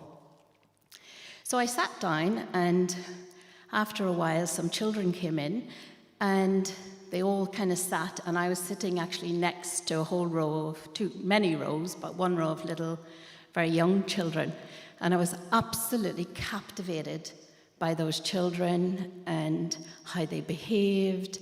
And they all had these little books. And Sai Baba came in, he did his discourse, but I was very focused on these wonderful children because I was really in awe of the peace and stillness that I felt from them. And so began my journey, really, with the human values. Of course, the next day I came in, took my shoes off, and nobody brought me to my seat. And I didn't realize that that wasn't kind of the way it worked. And all of a sudden, I had to find my own seat. But years later, I recognized the privilege and the significance of my first visit and why I was sat beside those amazing children, which honestly, I still feel off the children today as I've been here this morning. So it's amazing to feel it again in the UK, and it's very uplifting to see that. So I do a lot of work with education, with parents, mostly with teachers, and either experienced teachers or training teachers. And it's amazing to witness their enthusiasm for the human values and their connection with them. But I think us as parents, we also need to take some time to actually pause and spend time with the human values ourselves. And with my background in mindfulness, I thought today maybe we could interlude some of what I'm presenting with some nice, heartful reflections. So with that, I'd like to start today by asking you just to get yourself really comfortable. And if you can, just allow yourselves to have your back pretty straight, but not rigid. And if you're happy and comfortable, please just allow your eyes to close or just find a spot in front of you and rest your visual senses. And just taking a moment to be with yourself, of course, to be in your heart. And just imagine if the world was governed by the human values. Perhaps just imagine we had the mayor here today. Imagine your town or your city. What would it be like if actually the human values governed our lives rather than the many other factors of human life? And really, if you can, perhaps just taking a few moments to breathe nice and gently, allowing yourself to move from the busyness of this morning into your own quiet, still space. Just allowing you to connect with your heart and imagine what that would be like.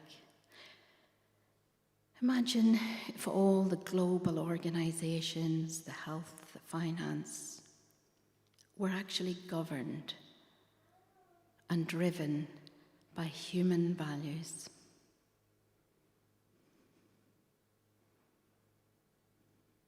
Notice how that feels in your heart.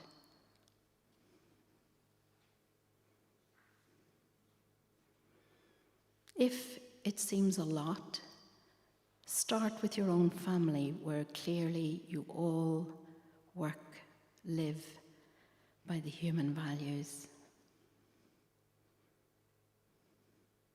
But if you can, imagine the world, your communities, governed by the human values.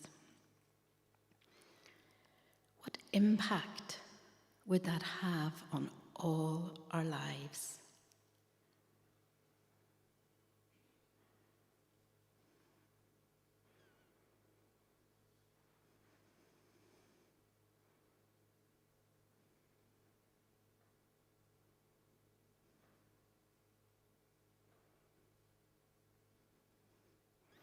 And with that vision, and particularly with that feeling in your heart, just allow your eyes to gently open if they were closed. And just be present now in the room and take that vision, because this is what you are working for, you as parents and us as members of this organization. Sometimes we get lost in the detail, and we get, of course, lost in the busyness of life, but the big picture is really important to hold, and that's held in our hearts.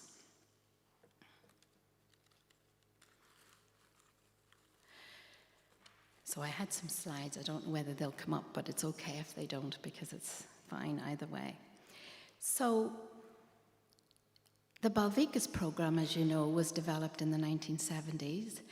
And in the 1980s, although I wasn't there, I wasn't in Prashanti until, I think it was 2007.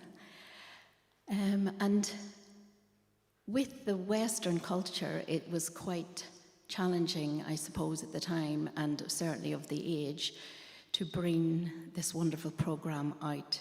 And so SSEHV is something that offers us a more secular approach to the very beautiful SSE Balvikas program that fits in with the culture of the Indian population. And it is amazing that we were gifted with SSEHV to bring this out to the wider world, to be able to have this roadmap from the offerings of the 5 values. And one of the main things that we utilize when we bring this out into schools is this process and this idea of educare.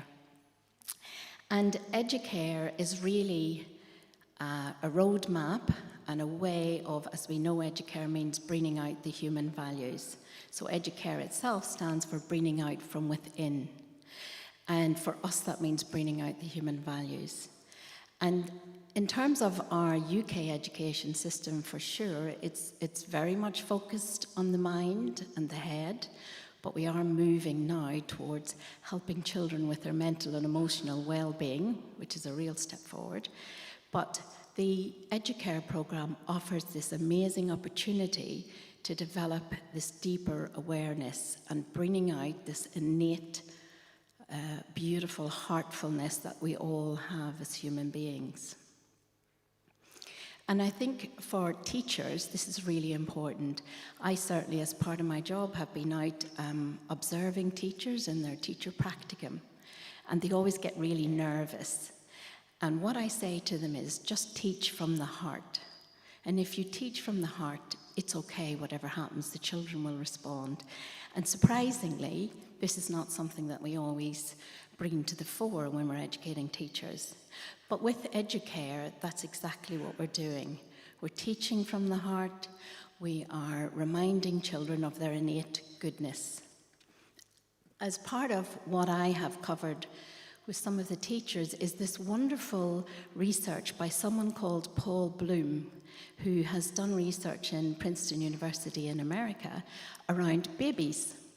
And I'm sure you all realize this, but babies, we can now prove from a scientific perspective, are born with an innate goodness, exactly what Swami told us and has given us as his message. These human values are innate within all of us. He discovered that if we do a little puppet show with babies at 5 months, that when we ask them to choose the helpful puppet or the non-helpful puppet, at 5 months, the babies will always want the helpful puppet. He then thought, okay, maybe this has been somehow cultured within the children. So he went back and did it again at 3 months with children who couldn't reach, who couldn't move, but they watched their eyes. And they measured how long they looked at each puppet. And what they found was that the helpful puppet was nearly 10 times more sustained attention than they had with the unhelpful puppet. And I know we all know from Swami's teachings that the human values are innate within us, but to explain this to teachers, we often need to have what's called evidence or scientific evidence as such. And this is one of the most beautiful things that we can use. And I also find it quite validating in my own life to have come from computer science, obviously, to discover Swami's teachings and then try to bring that back to teachers and parents in Ireland, in the UK and Scotland. So Educare is bringing out the human values because one of the things I've learned over the many years is that it's okay to talk about these values, but it's really much more important, as we all know, to actually action the values. And so SSEHV and the SSE program is what gives us this ability to action the values. I remember being in a school in Leicester where I was with Deepak, who was looking into bringing a human values club into that school, and stood in the reception. There was a beautiful stained glass window, and that stained glass window had all these values listed, and I turned round to, I think it was the rector of the school, and just said, what beautiful values. And he said, oh yeah, we have these wonderful Christian values in this school. But when I looked out into the playground was actually full of Muslim children, and I was trying to kind of figure out what that meant. And what I realized was that we all have our set of values, but what's so special about the human values is that we can apply them in any situation. So for instance, in the school in Ireland, I was able to sit down with the head teacher, go through the human values, but the problem was the Board of Governors, and particularly the religious person on the Board of Governors. How would they adapt to the idea in a very strong Catholic school of bringing in a whole other perspective? And at first, to be honest, it wasn't particularly well received. It was received with a lot of caution. But I have to say, after 1 year of the program, that particular Catholic priest was a huge advocate of these values. And the reason why was because he saw that what happened was a lot of the teachings were being given, but actioning those teachings was kind of a step that wasn't so prominent in the education in the school.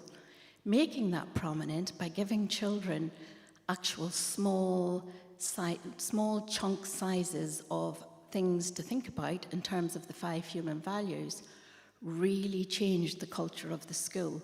And to this day, that culture is very well sustained, and they now work with lots of other schools who are quite interested. And I think that's the testament. It's about the values. It's about the fact that they are universal and they are secular.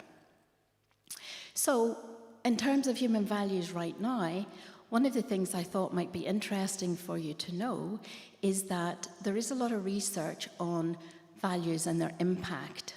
And one of the things that they've started to notice is that the social media and the exposure to values from all different parts of the world, not always particularly positive, has had an impact on children right now. And they're being able to establish that it's brought up a lot of mental issues, a lot of stress and tension, because the children are confused around what are their values. And again, what's so beautiful about today is that we know now that giving children a very strong core set of values will help them be much more resilient in the current world. Because exposure to all these other values when you're young can be very confusing without a very core, sustained and modelled set of values at home and in school. Another problem we have is the uncertainty and the fear in the world, and that causes a lot of division. And of course, division causes wars, and we can sort of stop that cascade right at the beginning by bringing people together. And certainly the Vijayvahini Inclusion Education Project in India is very focused on not just inclusion for children in schools in terms of ability and difference and disability, but also the conscious awareness of the need to be inclusive in the world right now. And just another little story from my experiences in the ashram. So just before I was about to go home on my first visit, I somehow managed to trip up a set of stairs rather than down. Certainly an unusual, unique ability that I must have had. But in doing so, I broke a bone in my foot, and so therefore couldn't fly home and stayed for an extra week.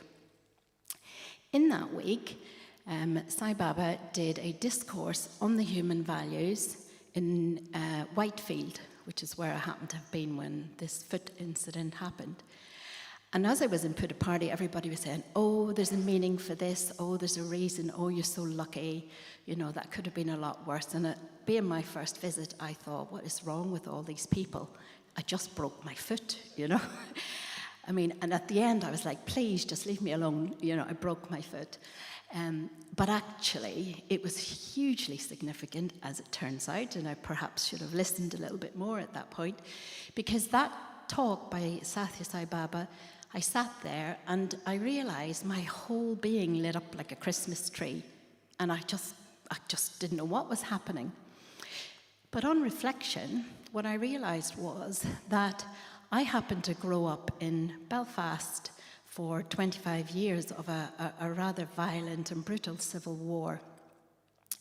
And as I was listening to this human values talk, I absolutely knew that that's what was missing, that the division that we had in our country, which was based supposedly on religious grounds, but probably more realistically on socioeconomic grounds, was actually because two Christian communities couldn't come together and work for the common good.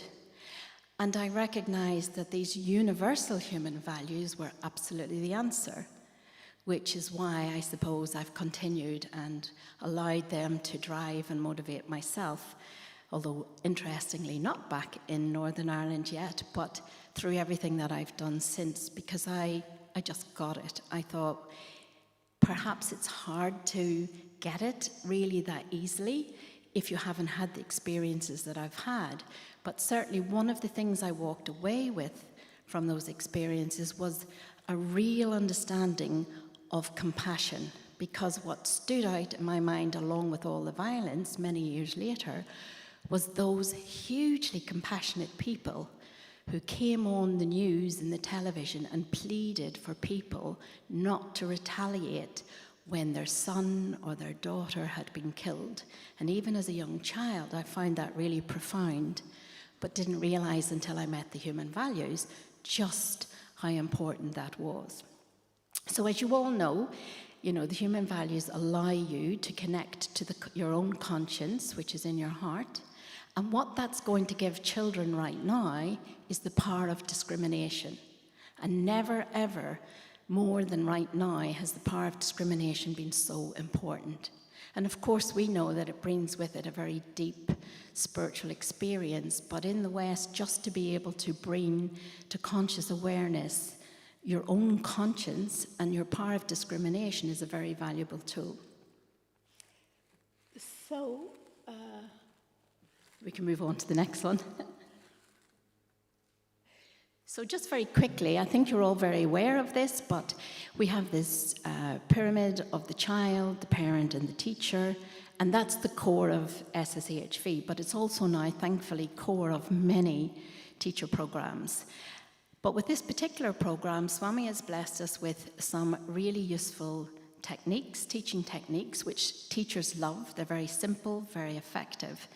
And of course, the stories talk to the children's subconscious, they bring the values to life. We can give them role models, we can give them concrete examples, we can even teach them the consequences of their actions, differing perspectives, and help them develop empathy, which many people are noticing is starting to dwindle in the world for some reason, and also to develop compassion.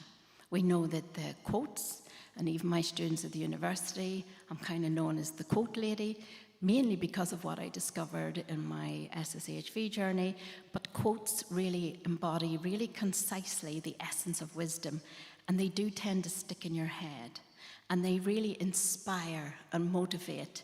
And certainly in the school in Leicester and with the school in Ireland, there's always a quote on the go somewhere, and every week usually it changes depending on the human value that's been focused upon. We know that the activities build cooperation. And one of the funny things I've found when I've been working in schools, I worked with a group of 11-year-olds, and I asked them to do some projects around, I was teaching computer science, but I integrated the values, and I asked them to go out and take pictures of nature and together to build a calendar, but to work together, and then it was part of their assessment. And it was really interesting when I asked them, as part of their assessment, they had to comment on how they worked together as a group, which they found challenging because a lot of the education is a very individual experience. So to bring them together as a group, to ask them to go out into nature with cameras in a boys' school was also quite interesting. It took a few goes before we finally realised that it wasn't about making funny faces into the camera and taking pictures. It was actually more about taking the time to look at nature. However, when it came to writing some feedback on how they all cooperated, they wouldn't do it at first.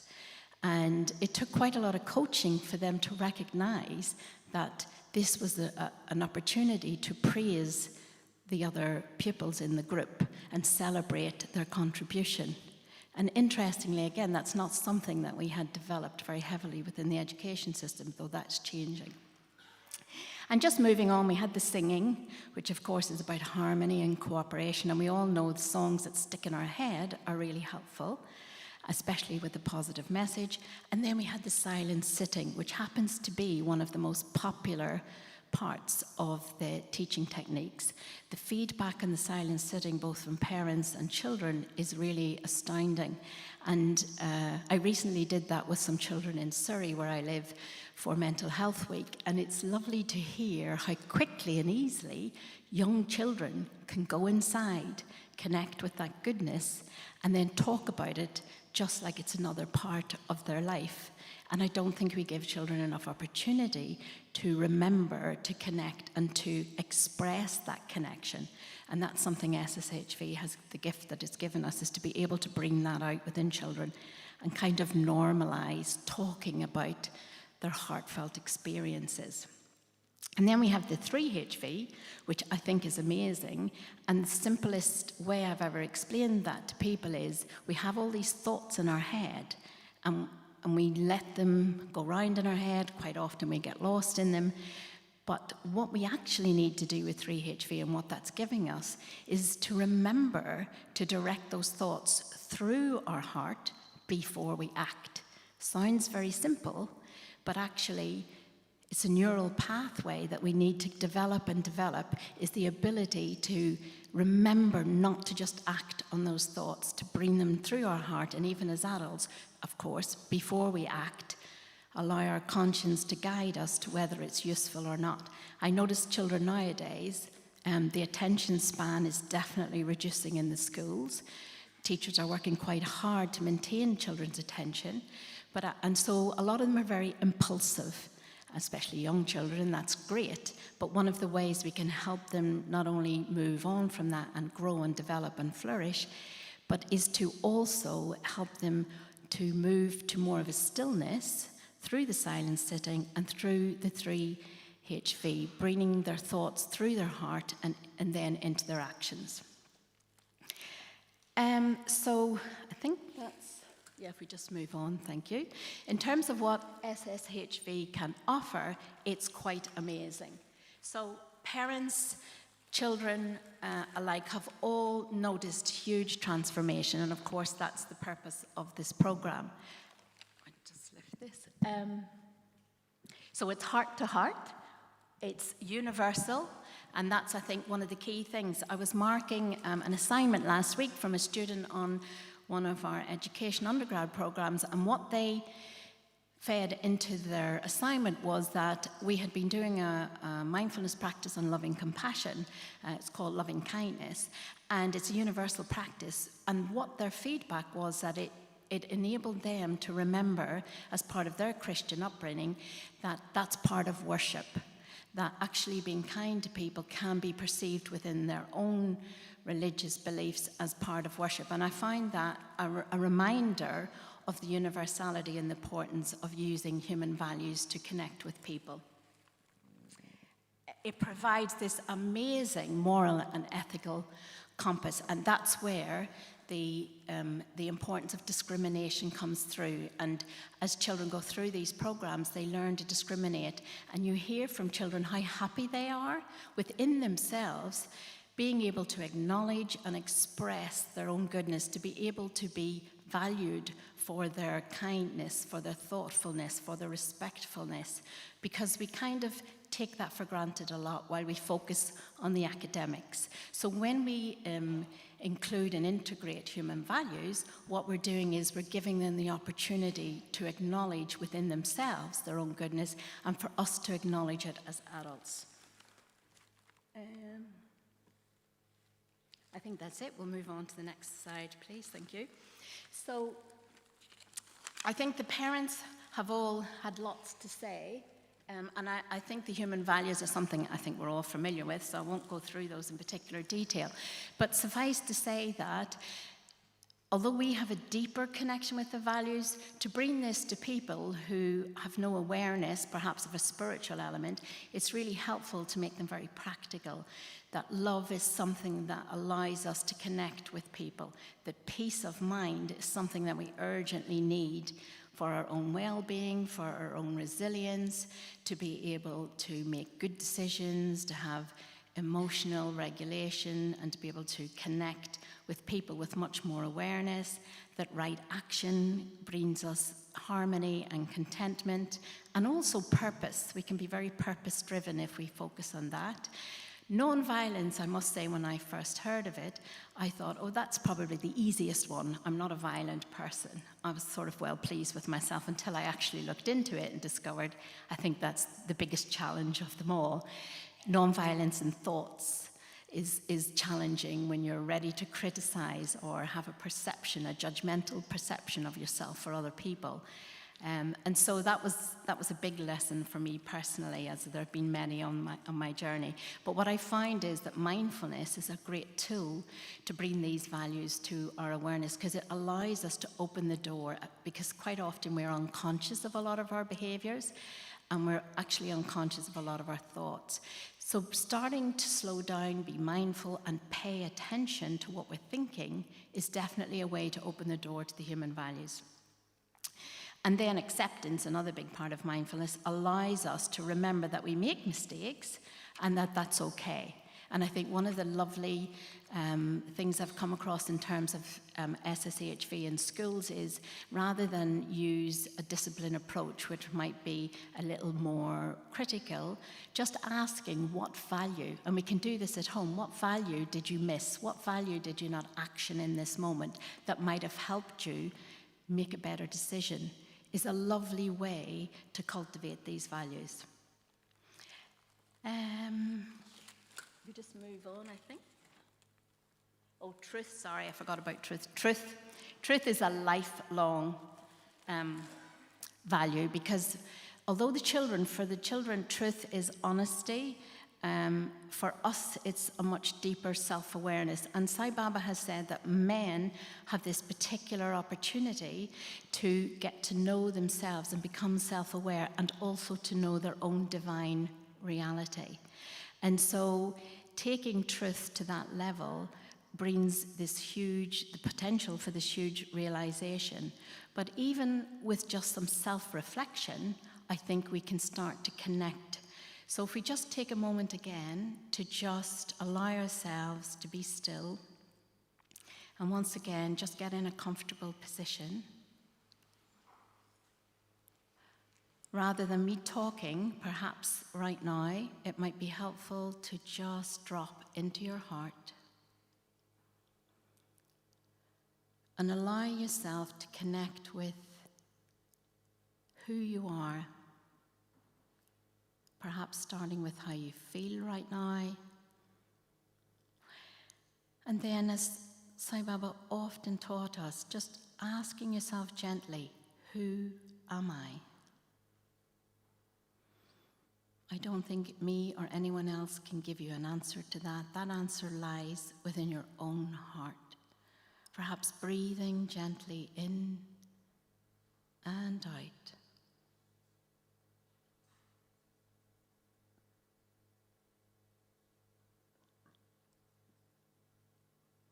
In and out. And just gently repeating the question, who am I?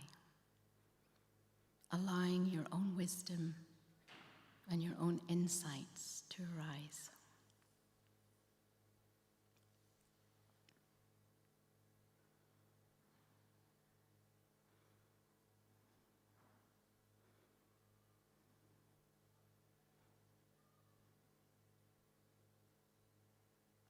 And if nothing arises in the moment, just be still with this place. Just allow yourself to be. Perhaps the answer to that question might emerge tomorrow or next week, but just taking a moment to drop into your heart and just ask yourself, who am I? Yes, you're a parent, a daughter, a brother, a sister. Once you move through all of those, who else am I? What's deeper than our human roles? What lies in a deeper place in our heart?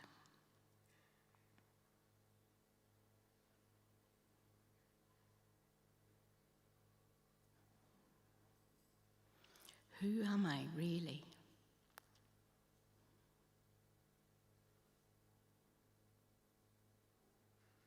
Beyond all the roles, situations of life, who am I?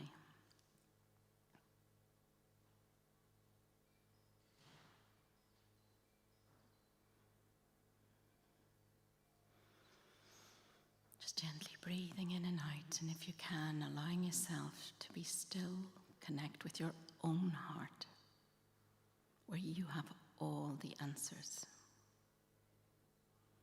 And whatever answer you need right now is going to come to you.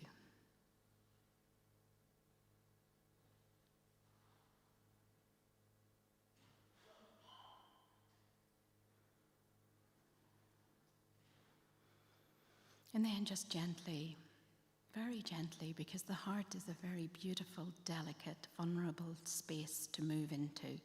So very gently, just bring yourself back into this room. When you're ready, if your eyes are closed, just open them and just stay in that space. Beyond what I say, you have your own wisdom and your own knowledge and your own truth.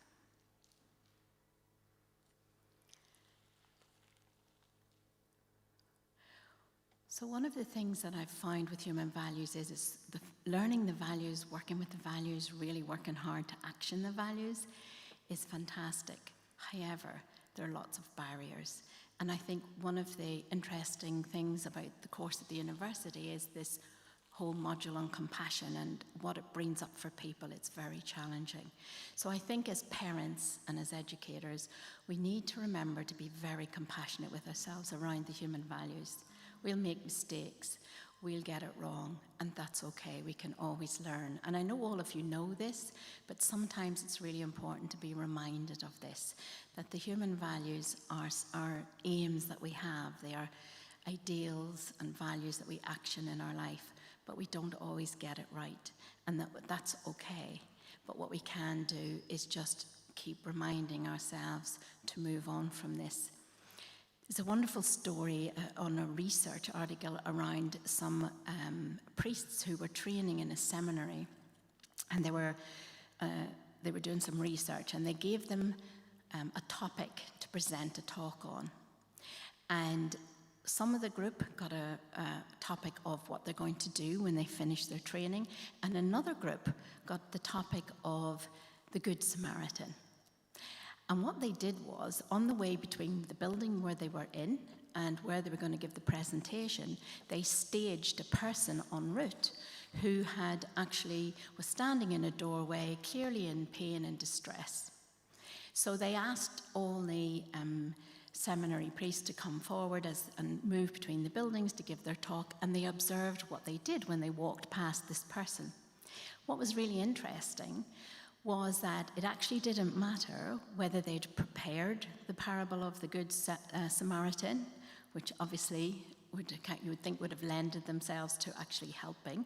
What actually mattered was they were split into 3 groups. One group was told they had plenty of time, one group was told they were on time, and one group was told they were late for their presentation. Only 10% of the seminary priests who thought they were late stopped to help. 63% of the seminary priests who were told they'd plenty of time stopped to help. So what does that tell you? It tells you that when we are working through the 3HV, when we're considering, what's the right action, there will be lots of other pressures on us. And our job really is to remember to let go of those pressures and really focus on what's important in the moment. There's so many distractions, both for us as adults and more so for children. And this is what we're kind of the environment which we're now delivering the SSE and the SSEHV programs, this environment where we are trying to work, if you like, above and beyond the stresses, the strains, the tensions, the distractions of everyday life. And interestingly, time is a big significant factor. If we think it's going to affect us in terms of time, that we do have a tendency to not stop and help, to not offer a caring word. And so simple, isn't it, really? But it's interesting to be reminded, and I certainly find this useful for myself, to prioritize the values, not just when it's easy, but also when we're challenged with the many other challenges that we face in today's world. So another area which I wanted to bring your attention to, I think we can move on, there's a slide on it, is what parents and children have said about the SSEHV. I think whatever I say is one thing, but what the parents and the children say is so important. And parents and children have repeatedly come back and expressed their absolute delight. Parents, as we all know, in terms of the flourishing of our children, their ability to discriminate right from wrong, that's what every parent wants. And actually, that's what teachers want. All teachers are very aware of their responsibility to help cultivate that goodness in a child. But what the SSEHV program gives us is this very explicit roadmap to do that. And teachers love being able to use this framework of the human values because it's very simple. We can make it very deep, or we can keep it at a very high level for the younger children. It's universal. It works for every culture. People can adapt it. They can utilize it. So we have good values clubs, for instance, which run as separate experiences for the children. Joyce, who's here today, has developed and run many, many exceptional human values camps where children are immersed in the values for a week. They spend their time doing crafts, activities, cooperation, building experiences, and also sports. And they get some lessons, short sort of guided lessons on a value each day. They're incredibly effective. I myself had the opportunity, was blessed with this opportunity to develop this computer science curriculum in a school, but adapted it to the human values. So, for instance, when we were doing PowerPoint, the children were asked to get a quote from a humanitarian and make a bookmark if they were in the first year, and going up to a calendar in the 3rd year. What was hilarious, but not so perhaps later when I reflected, but I had a real challenge trying to get the children to tell me what a humanitarian was. At 11 years old, they had no idea. Mostly what I got was cricketers, again it was a boys' school, footballers, or pop stars. And the best one I got, and I managed to keep my face straight, which I was very proud of, was someone who eats humans. I was like, sorry, someone who eats humans. And their reasoning, when I inquired, was, well, a vegetarian eats vegetables, so a humanitarian must eat humans. So this is where we start from sometimes. And we went from that to getting pictures of nature and putting quotes. Another child came up to me and said, Miss, was Jesus a humanitarian, do you think? Because I've learned a lot about Jesus. And I said, well, what do you think? And he said, well, I think he was. And I said, yeah, I think he was an A-star humanitarian. But moving them from footballers and cricketers and pop stars through to that point took quite a few weeks of discussions as to what a humanitarian was. Anyway, we got there and we sold those bookmarks and we sold the calendars that we made at the fair, and the children picked the charity.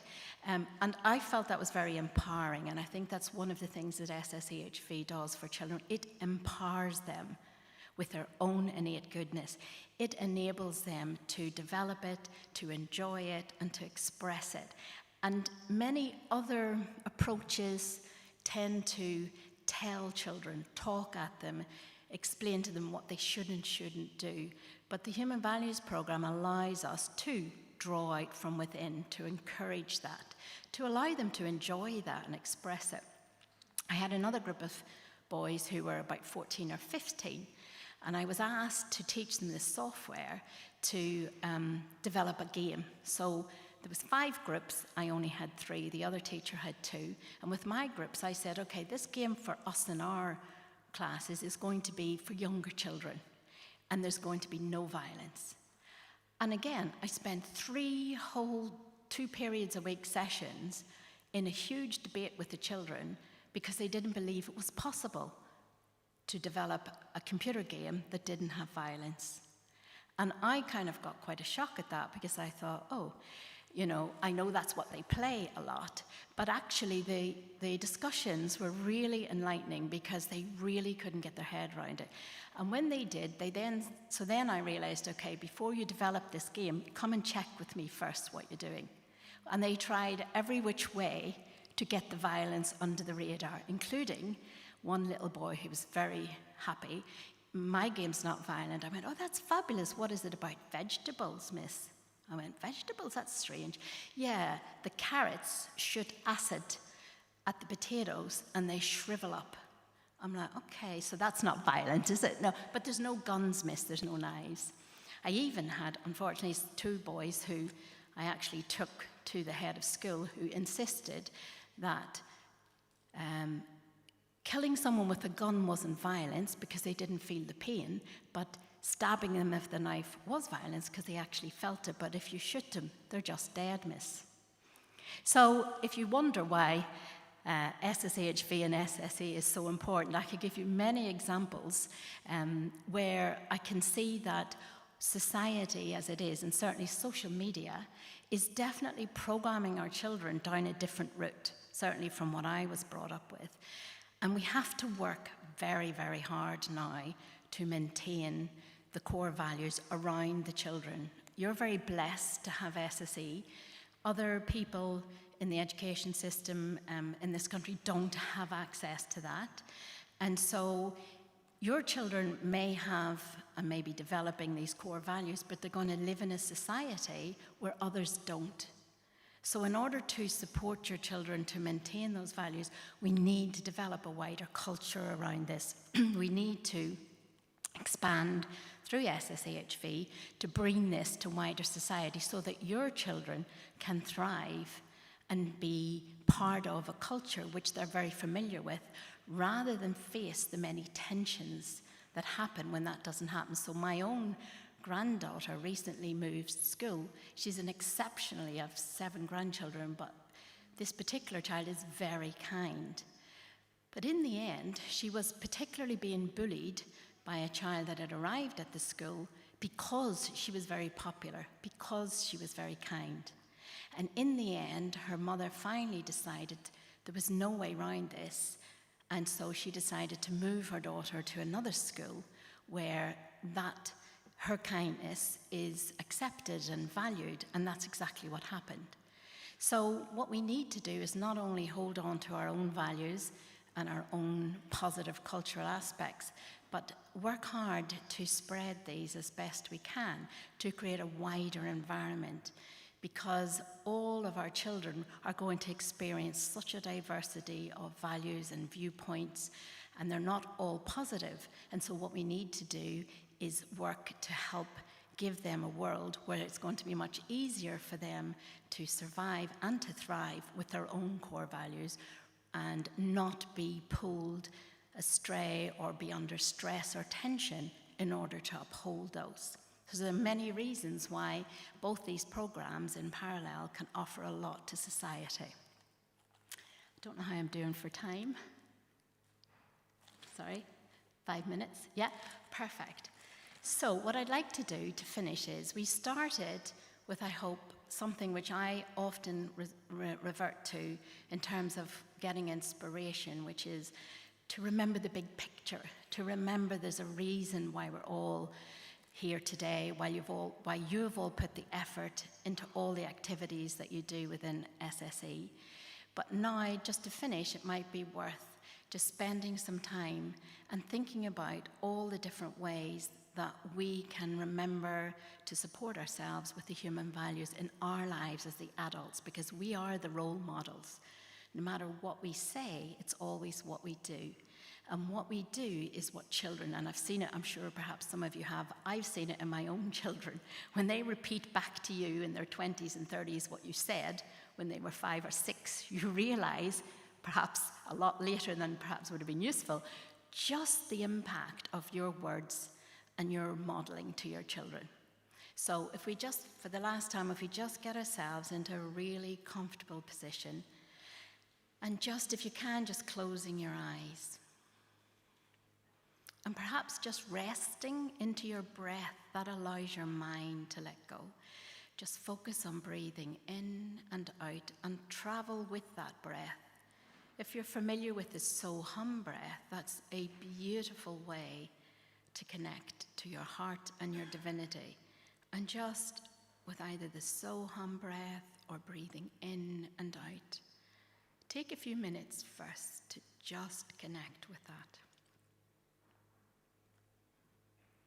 And if your mind does wander off, very gently and compassionately bring it back to resting on the breath,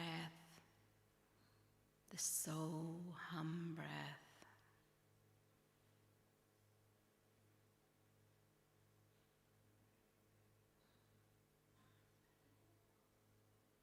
And then dropping into your heart. Sometimes it's helpful to visualize a little ball of energy in that busy mind, letting go, and just gently dropping and landing in your beautiful spiritual heart, letting go of all the mind and the busyness and the thoughts. And just think about ways in which, small, simple ways in which you could, from today in the next days or weeks, perhaps with just one value, perhaps with, of course, love, the undercurrent of all the values, how could you make a kind of intention to yourself to pay attention to actioning one of these values? What would that look like in your individual, unique life right now?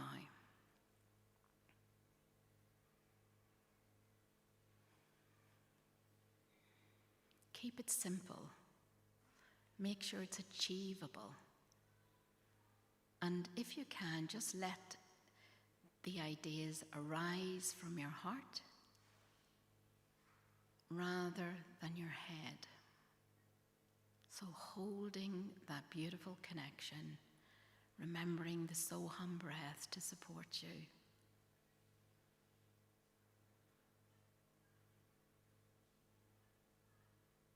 What would your week look like this week if you took just one value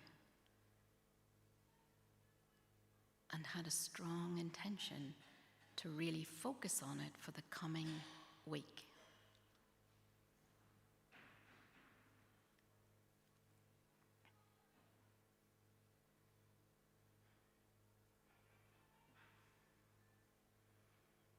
And as you do that, if you can you notice how that feels in your body? Sai Baba has always told us we are embodiments of love. So to embody something, you feel it in your body, just like your conscience. You can feel when something's right and something's wrong. Can you feel what it feels like to imagine a week and what actions you're taking to really live one of the values in the coming week?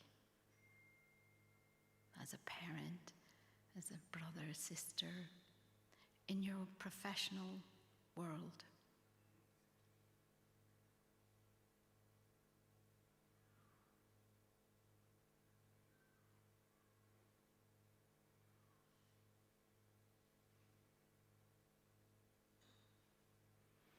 What would it look like, and how do you feel when you imagine that?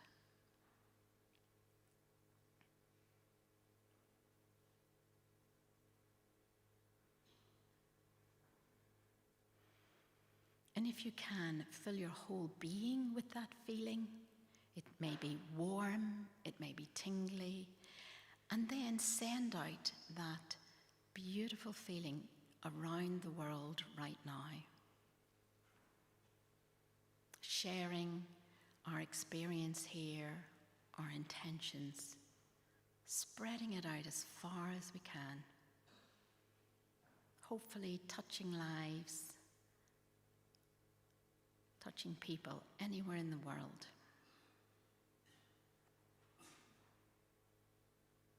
Sharing our intention to bring to life a human value.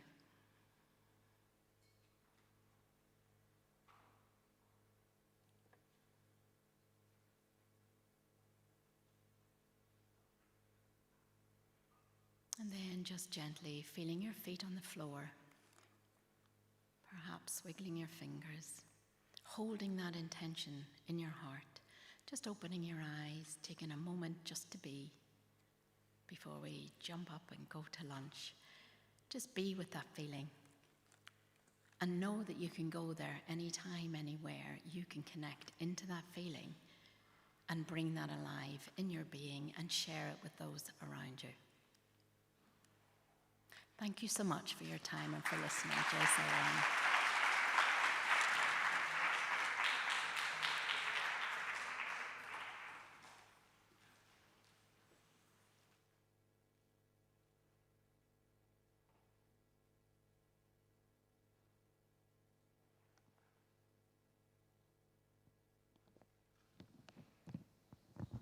Thank you, Sister Colette, for your inspiring talk on the importance of human values. Please, can we give her a huge round of applause?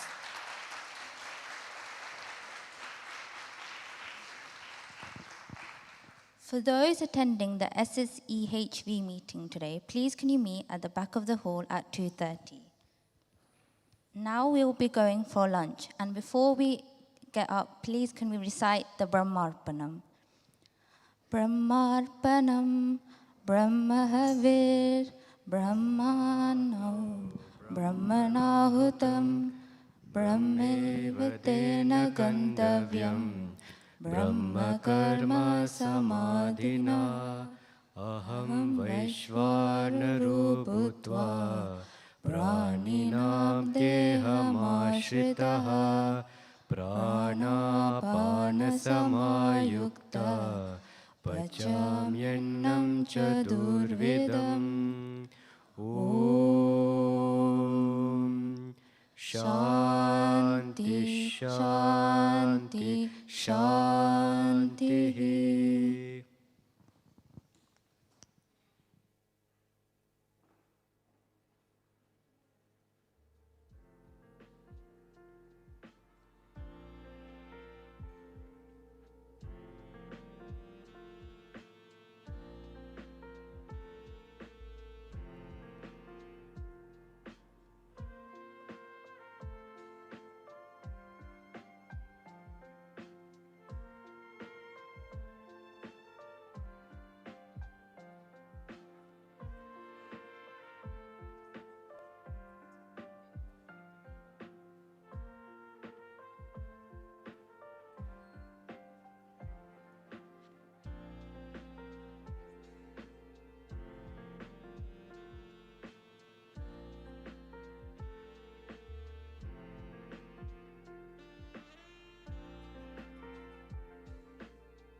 दुर्गे दुर्गे दुर्गे जय जय माँ दुर्गे दुर्गे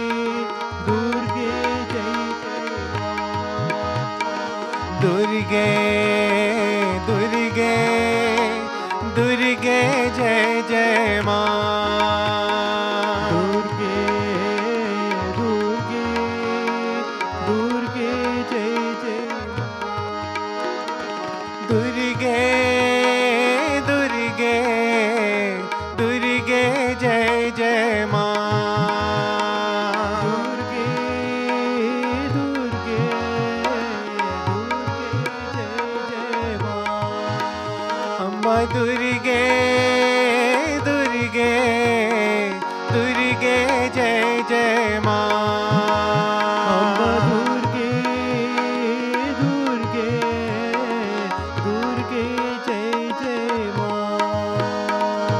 करुणा सागरी माँ करुणा सागरी माँ काली कपालिनी माँ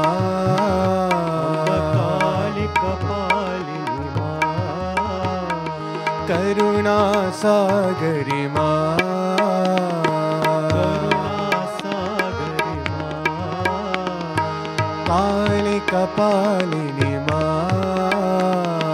काली कपालिनी माँ जगदोधारिणी माँ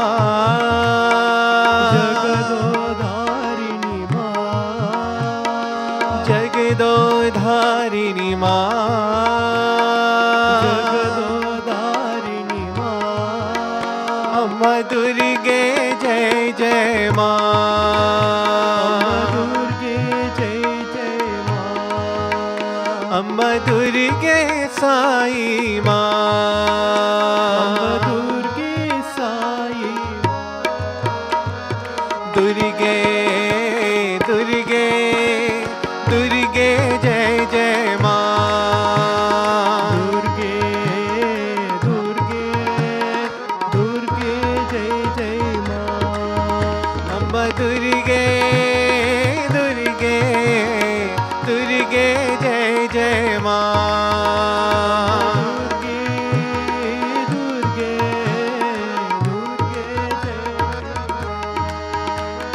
करुणा सागरी माँ करुणा सागरी माँ काली कपालिनी माँ काली कपालिनी जगदोधारिणी माँ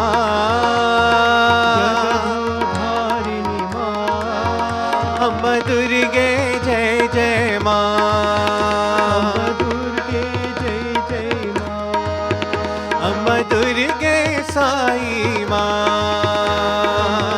दुर्गे साई माँ दुर्गे दुर्गे दुर्गे जय जय माँ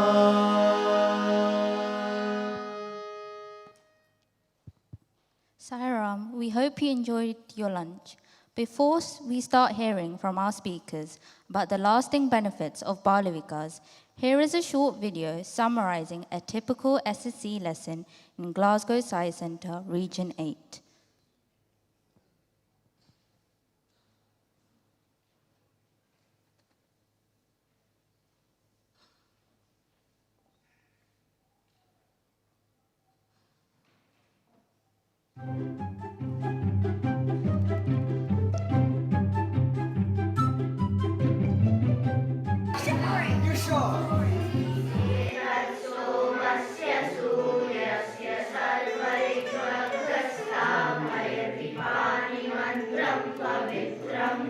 in difficult situations, we all need that hope to move on.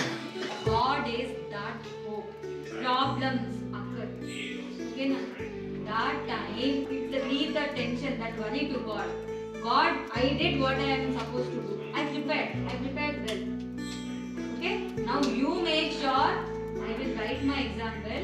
So the actions are with you. The results are not in your control. We all agree? Yes.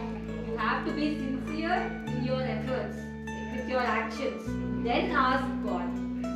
God is all of your invisible friend.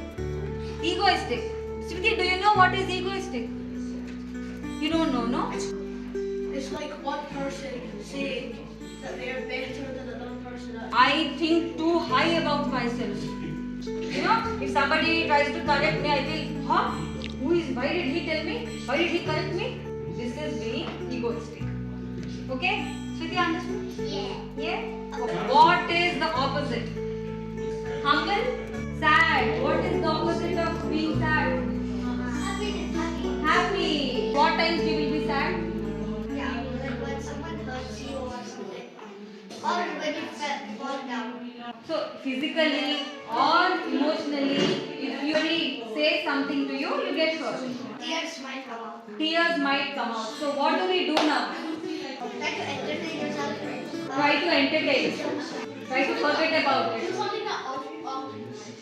Something that occupies you. and breathe out. Breathe in and breathe out. You can breathe in and breathe out. Nobody can be sad or angry for a long time. Oh, sadness. Oh, anger. No, don't go away. I want you to be with me. Only then it stays. Otherwise, it can't stay. It will just go away. Okay, next bad emotions. Fear. Fear is a negative emotion, is it? Yeah. Okay, what is the opposite of it? Brave. Being brave, courageous. Om Shanti Shanti Shanti.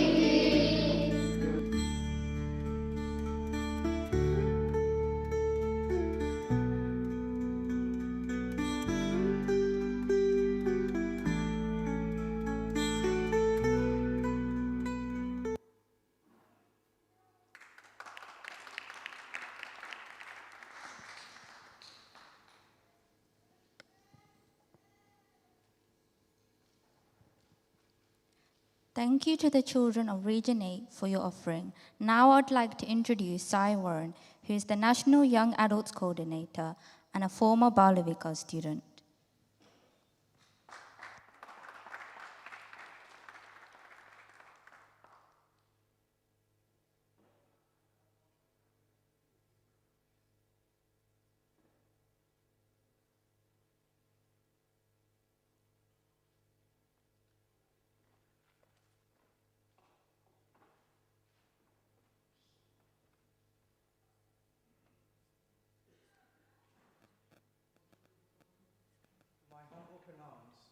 At the lotus feet of our beloved Bhagavan Sri Sathya Sai Baba. Brothers and sisters, respected elders, SSE children, fellow youth, a warm welcome to you all on this auspicious occasion, celebrating Ishwarama Day. My name is Sai Warren, and I'm the National Young Adult Coordinator. I've been asked to share a few words regarding my experience as a former SSE student, and I'm going to talk to you about how SSE has helped shape me as a person. To give you some background, I'm a third-generation Sai devotee, and I was enrolled in SSE from nursery, and I took part in all aspects of SSE. This included Sports Day, Ishwarama Day, Christmas celebrations, and even the opportunity to perform in front of Swami. I was very fortunate to have all these experiences, but more importantly, exposure to so many facets of life. Fast forward several years, and I've had various roles in the organization leading up to my present role. The question now is, what did I learn during SSE? And how has it helped shape my adult life? I would say there are 3 aspects.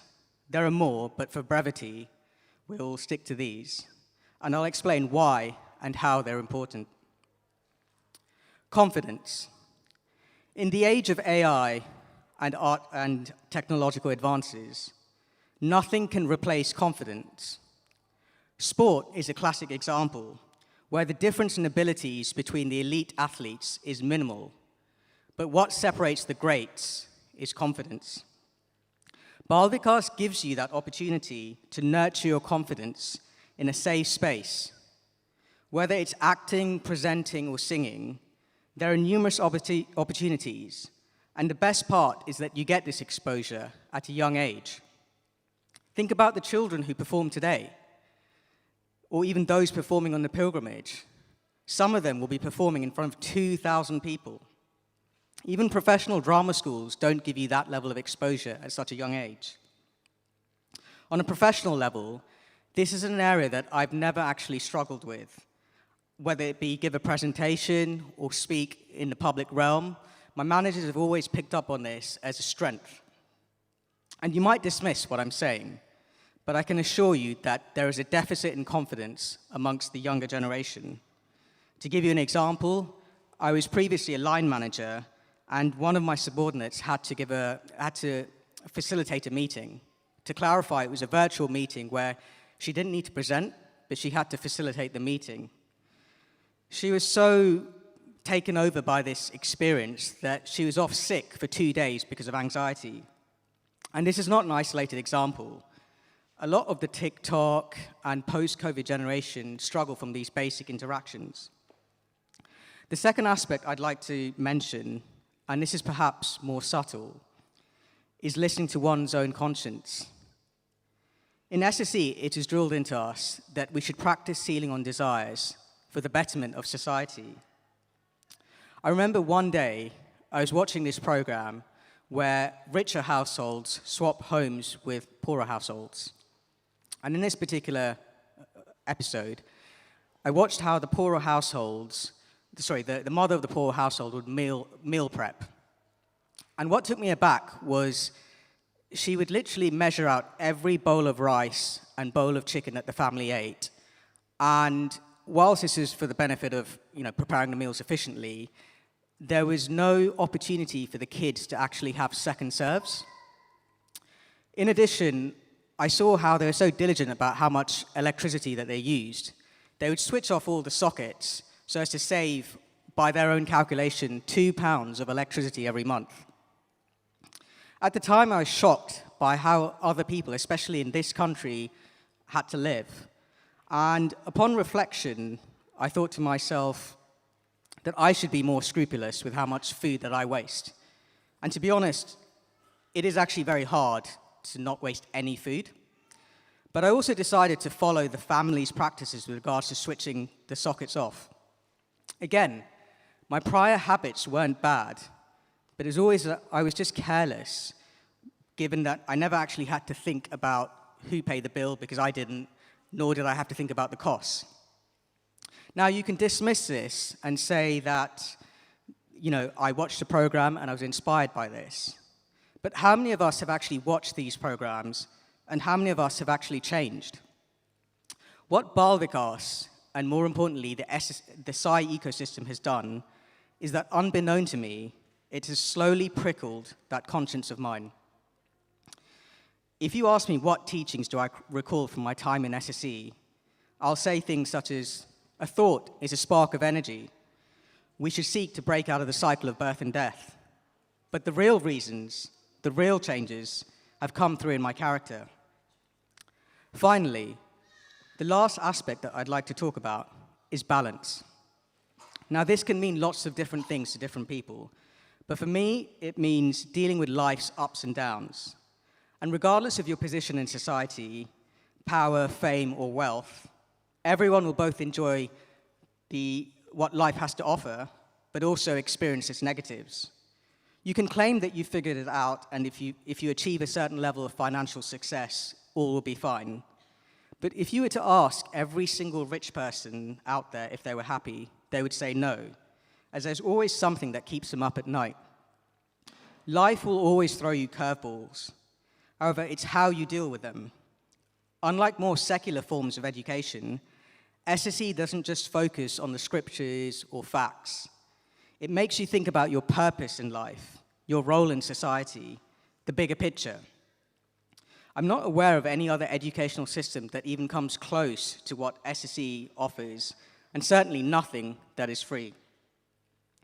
I can keep talking about the benefits of SSE, and there are numerous spiritual benefits from being in Swami's fold, but we'll leave that for another discussion. Before I conclude, I'd like to touch on the how. Now, I'm not a parent, so I'm not going to lecture everyone here about parenting. But what I will say is, over the years, I've observed the differences in how kids are immersed in the SSE experience. Balvikas is not a creche. It's like with anything in life, input equals output. If you spend 1 hour a week doing yoga, you'll get the benefits from that yoga for 1 hour or perhaps more. Similarly, the same is the case for SSE.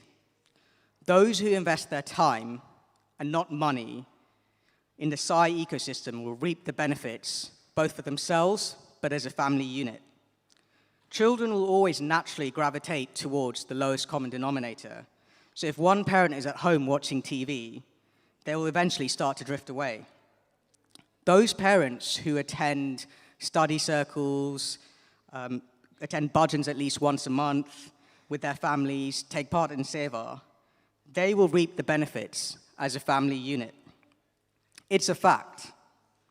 And the next time your seva coordinator picks up the phone and asks you, would you like to plant some trees or cook some food? Don't say no, I don't have the time. Say, I'm busy, but let me move things around and I'll make it work.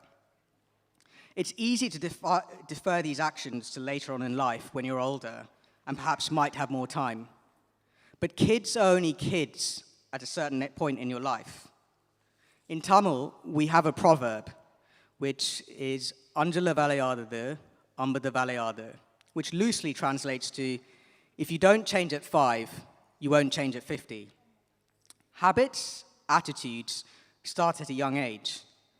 My mum watched her mum cook food for homeless people when she grew up, and this is what drew her to this seva. As a child, I saw her do the same thing, and this is what inspired me when I was older. To conclude, as we all continue with today's proceedings, I'd like to leave all of you with a parting thought. What sort of inheritance would you like to leave your kids? If it's financial, then SSE is not the place. However, if you want to leave a multi-generational inheritance that will stand the test of time and weather the storms that come with life, then SSE is the foundation on which you should build this bequest. Swami, thank you for this opportunity. May there be many more.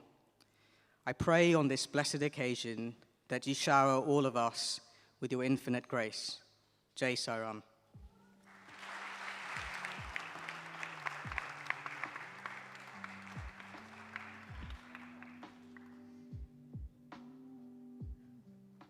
Thank you, brother, for that very inspiring talk. Before we continue with the next speaker, can I just remind you all to keep your phones on silent and limit them to using for just videos and pictures that you may be taking.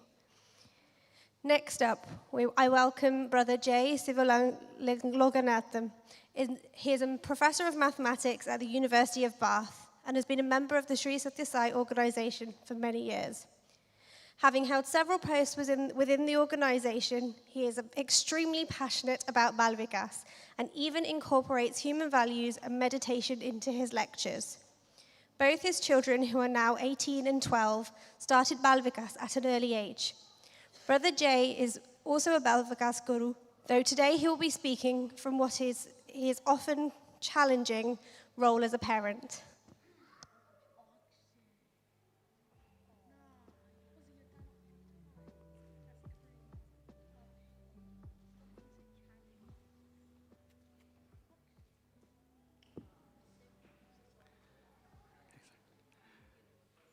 Sairam, everybody. You've had a very relaxing and tiring for the children session in the last hour.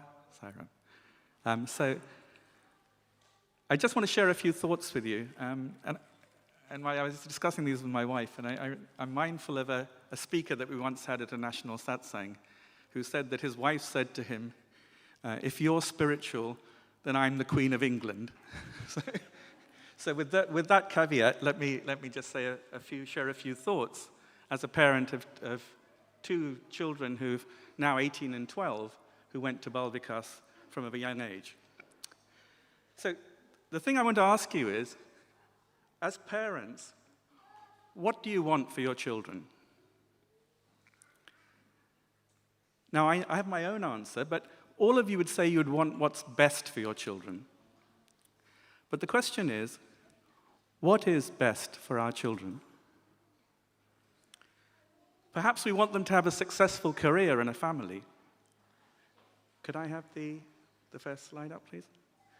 When our children were young, we used to take them along to a safari park that's very near our home regularly. Does anyone know who that is there? Yep, that's right. This is Nico, who's a silver-backed gorilla, who actually sadly passed away in 2018. But Nico lived on a wonderful island. He had a lovely house there. And this house had central heating as well. The next slide, please. You can see there, you can see the island there, you can see the house, you can see Nico going in. Not only did he have central heating, he was married as well. He had a wife. And next slide, please. And he had a television with Sky Plus. So there he is. Okay, now, so it's sort of amusing, and he used to suffer from stress. So because he suffered from stress, he was put on this island by himself. Okay, now, he's got a nice house, central heating, Sky Plus, lovely location. What do we want for our children and ourselves that's different from this? Can I have the next slide, please? Swami says that at the bottom stage is the animal quality, and that we as human beings are here in the middle. And at the top level is divinity. And he said human beings should look upwards to divinity and not downwards to their animal ancestry. Now, interestingly, gorillas share 98% the same genetic material as human beings. So, on the level of the animals, the human beings are very close. Now, Swami says that human birth is very special. It's the most auspicious birth amongst all births, human birth. So why is that? Because man has this ability to turn inwards and realize his true divine nature. Unfortunately, the world at the moment is in a bit of a turmoil. We've got leaders who are not the greatest of role models, and it seems that money and power are driving factors in our society. So the difficulty for children now is the following. When the notions of right and wrong and what people around you are doing, people you might look up to, like great footballers or politicians, how do you decide for yourself what the right thing to do is? How do you decide what the right thing to do is? So one of the things we ask our children is, what would Swami say? If you turn inwards and you ask yourself what Swami would say, your conscience, the God within you, will give you the answer. Now, once Bhagavan asked a group in an interview, what is the purpose of life? So people came up with many answers, and Swami said no to all of them, and finally he gave the answer himself. He said, "From God you have come, and to God you must return. Life must be so lived that you go back to where you came from." So what does going back to where we came from really mean? And this is where Balvikas starts planting the seeds of spirituality, as Sai Warren alluded to earlier in his talk very nicely. Balvikas gives the children a spiritual framework within which to understand their lives and what's happening. You see, when your friends around you are doing all sorts of things, okay, and you feel it's the wrong thing to do, but you can't explain to them why, Swami's teachings give you the way to understand why that's the wrong thing. Okay? And once you have that understanding, it will stand as a framework from which you can turn within and naturally know what the right thing to do is. You don't have to ask anybody. You don't have to look to any role models. Your conscience, the God within you, will tell you what the right thing to do is. And that's what we want to nurture in our children.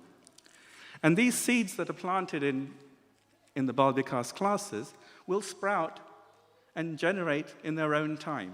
It may not be as quickly as we want them to, but they will definitely generate when the time is right. For example, our daughter, when she was 10 years old, was applying for secondary school, and she was applying for scholarships in music and academic scholarships. She went to one school, which was a Catholic school, and she applied for this music scholarship and academic scholarship. The head of music at that school, that Catholic school, had a reputation as a very hard taskmaster with very, very high standards. And she had to prepare two or three pieces to which to present in this interview. Now, our daughter wanted to present, she was 10 years old at the time, wanted to present a budget. So we discussed it, and we came to the conclusion that actually we sang bhajans for God, and not to get worldly things like scholarships. So she chose two other pieces to play and sing at the interview. Okay, so the interview went fine, but at the end of the interview, the interviewer asked her what other things she did in music. And she mentioned that she was interested in devotional singing. And he became very interested in hearing about that. And then he said to her, "Why don't you sing me one of your bhajans?" And so she did sing her bhajan. Now, he may not have understood it, but it obviously moved him because she received the music scholarship and, through Swami's case, the academic scholarship as well.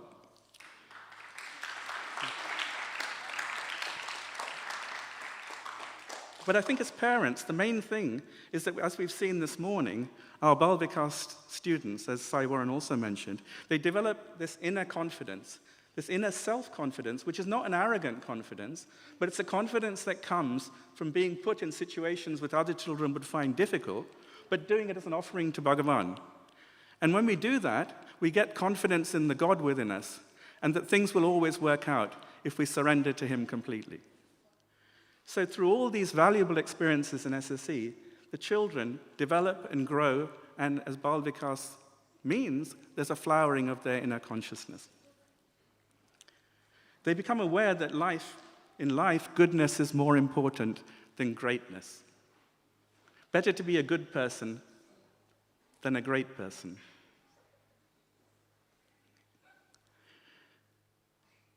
And they also realize that lasting happiness eventually only comes from union with God. Now, once in an interview room, Swami asked a group of young people, "Why do we study?" Now, I've asked our SSE children before this question, why do we study? This is to see if they're listening.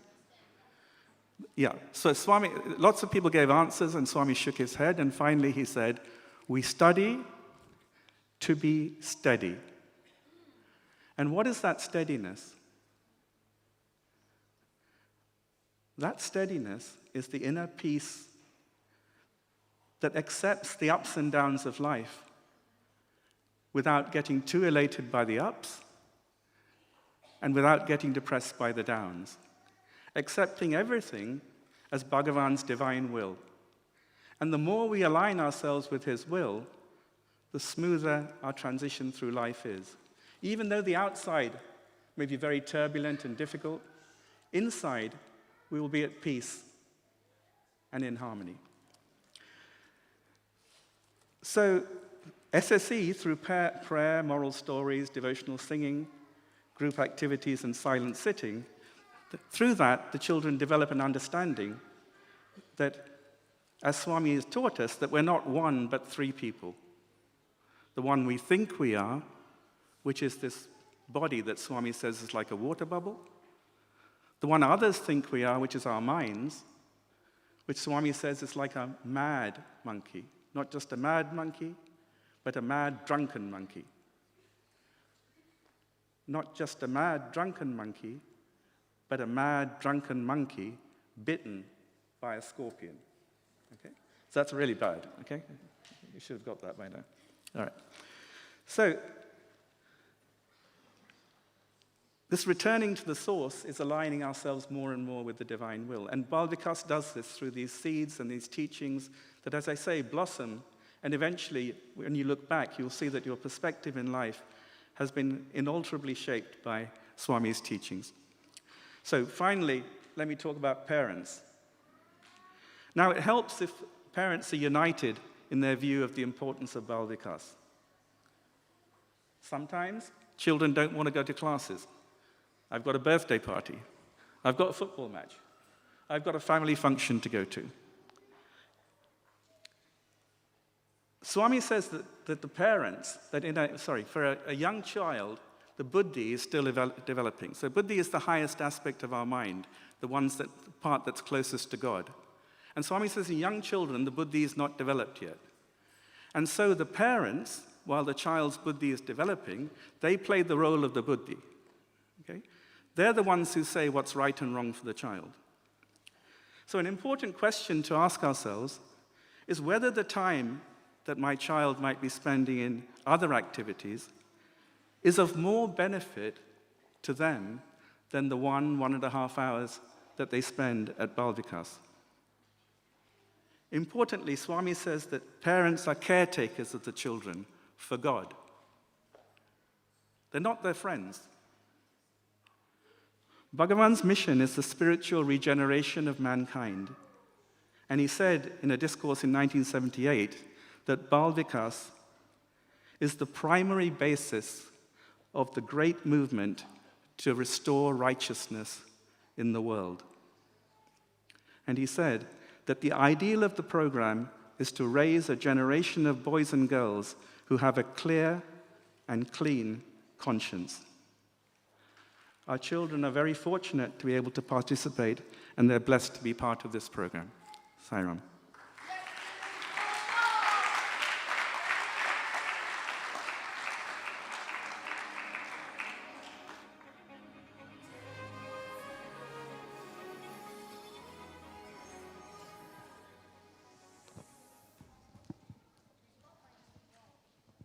Thank you, Brother Jay. Next, we have another video from Region 8. In 1968, Swami traveled overseas for the first and only time to visit his devotees in East Africa. The joy of the devotees in that region in anticipation of his visit was in stark contrast to the fear and dread felt by Mother Ishwarama out of maternal concern. Here is a talk by Sai Shamiran, a Balvikas student from Aberdeen, Region 8, narrating this episode.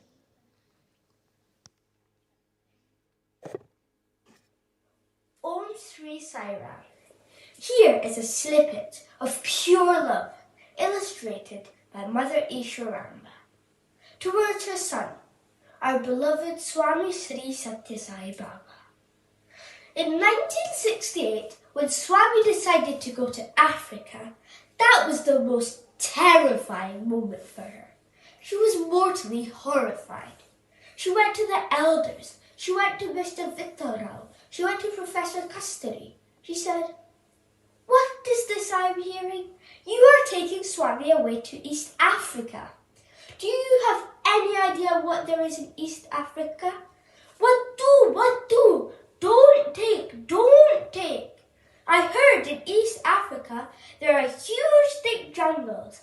The elephants are huge there. There are very terrific tigers, leopards, and I heard even the people there. They are all very tall. They are menacing, like cannibals.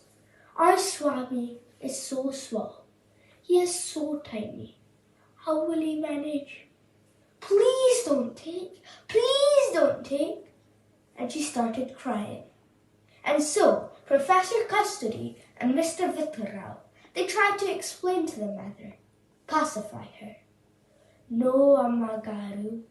We will take care of everything. High security arrangements are being made. And besides, Swami is God, isn't it, Tamra? At that moment, Mother Ishwarama stopped crying and she just looked at the elders. She said, listen, you are saying Swami is God. You know Swami is God. I know Swami is God. Do the wild animals and savages in Africa know that Swami is God? And she started crying again. So this was that sweet innocence and care of the mother for Bhagavan. And Bhagavan loved her sweet innocence and purity. Saira.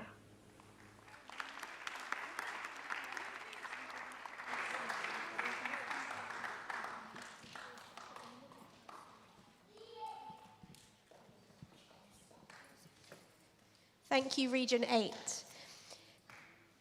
Now, what is guided light and sound meditation? In this practice, children are guided to visualize a radiant light, symbolizing inner divinity, while focusing on sacred sounds and visuals of the divine abode, transporting us to the lands of Puttaparthi, Kodaikanal, and natural beauties in India. This dual focus aids in calming the mind and fostering concentration. Over time, such meditation nurtures qualities like inner peace, clarity, and emotional balance. The meditation typically begins with breathing techniques to calm the mind, followed by silent sitting and visualization. Children are encouraged to imagine the light within, leading to a state of tranquility and self-awareness.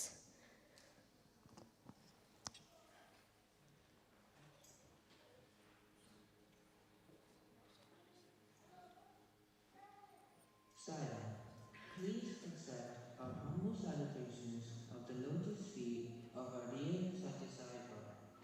As we present our offering from Region 4, guided meditation with sound and light.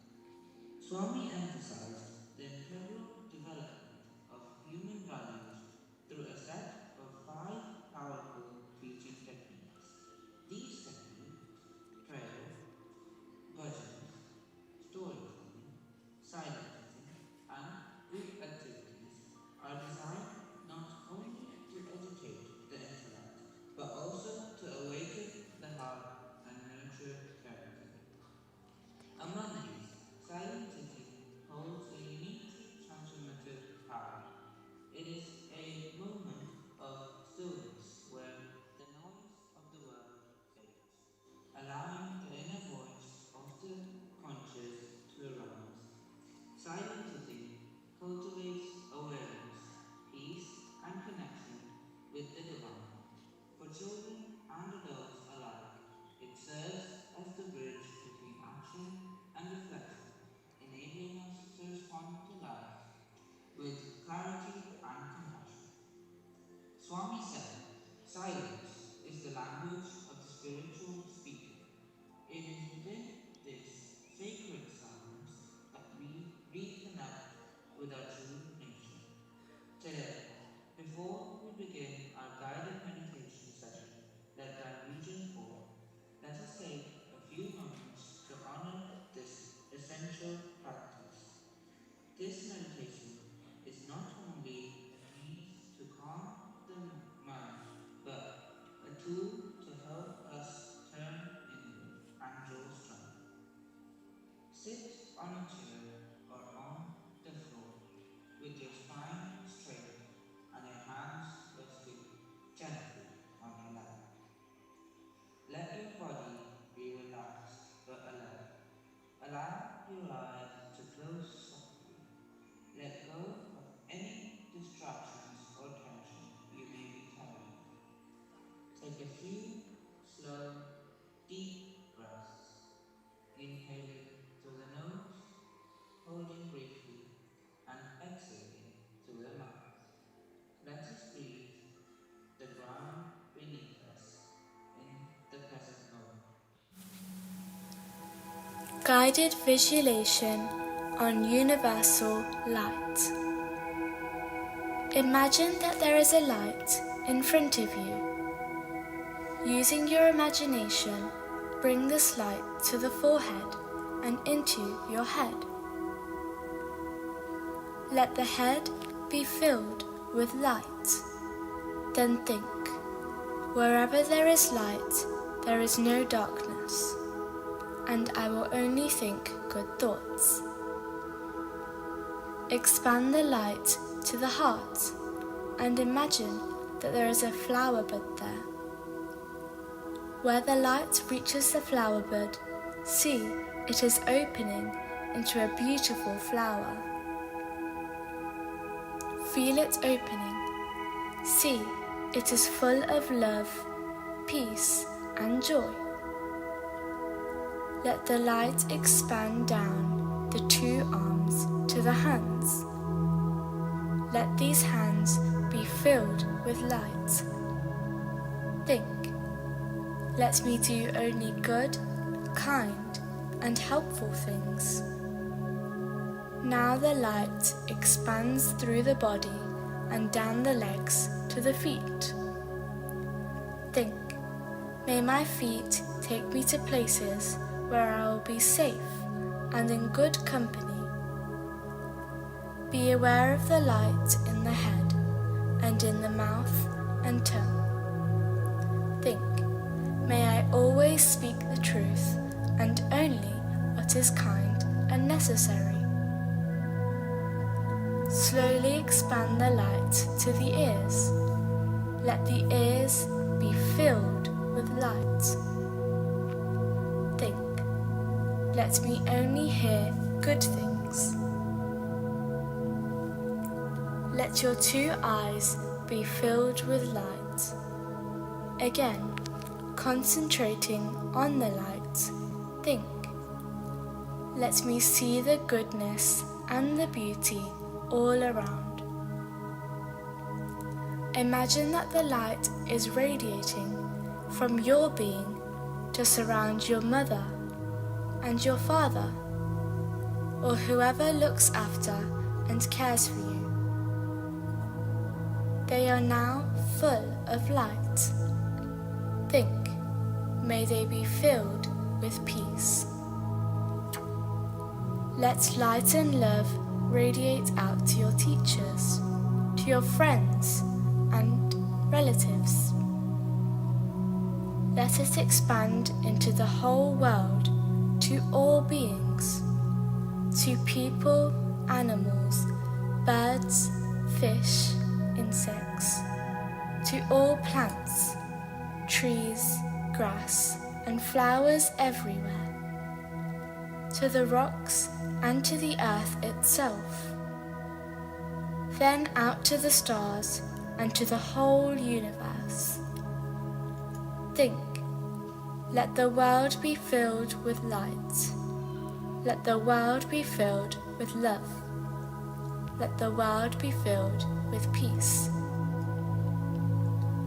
Remain surrounded by the beautiful light. Think, I am in the light. The light is in me. I am the light.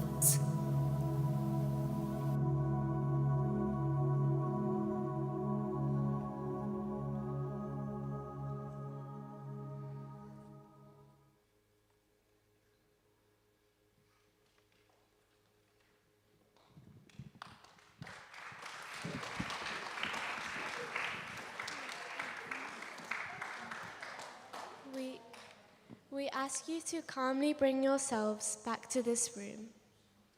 Now look at the person next to you and smile. We're now going to ask how they felt doing this meditation. I felt relaxed, calm, and peaceful. I felt really good. I felt like I was in God's hands. I felt God was in my heart. I felt God is in my heart. I felt that I was in God. I felt really calm. I felt peaceful and relaxed. We will now continue with Region 4's budgeons.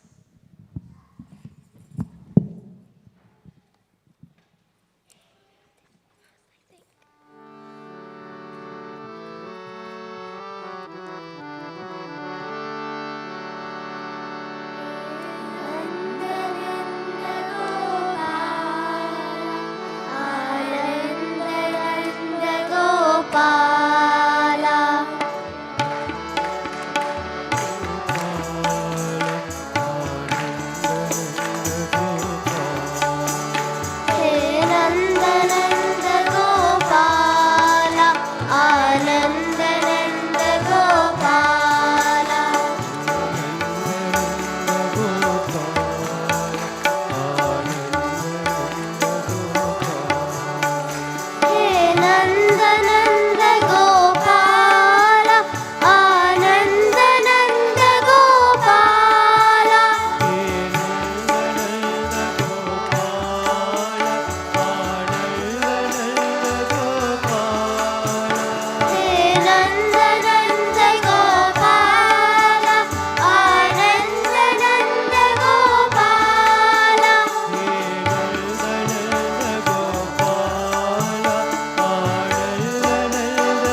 Om Shri Sai Ram.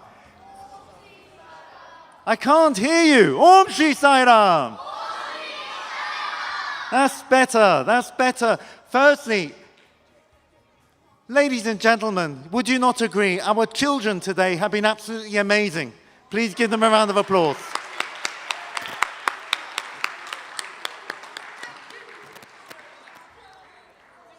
Yes, young ladies and gentlemen, we're talking about you. You've been very, very excellent, and we've all been saying about how wonderful you've all been and how wonderfully behaved you've been, sitting here in the front as well. You've really kept us captivated all day with all your wonderful performances.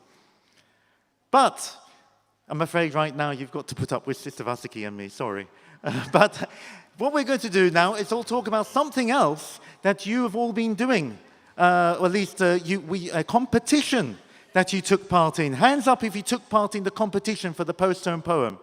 A few of you. We had over 150 entries to our post-term poem competition. And the judging was very difficult, wasn't it, sister?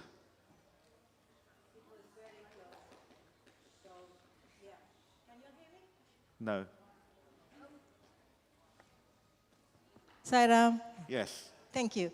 Yeah, it took us some time to decide the winners because all the offerings was very good, very, very good. Thank you, children. And if the observant amongst you might have spotted, if you like, the winning entry here or there, we'll reveal more in a moment or two if you haven't twigged. But now's the time for us, you will have seen this on our website, but if you haven't, now's the time for us to announce the runners-up and the winners of that competition and to award their well-deserved prizes. So let me just make sure I've got the names in front of me. So firstly, for the poster competition, the second runner-up, hopefully she's here, from Harrow West Centre in Region 2 was Tanisi Kotecha. And if she's here, could she please come up onto the stage? Right.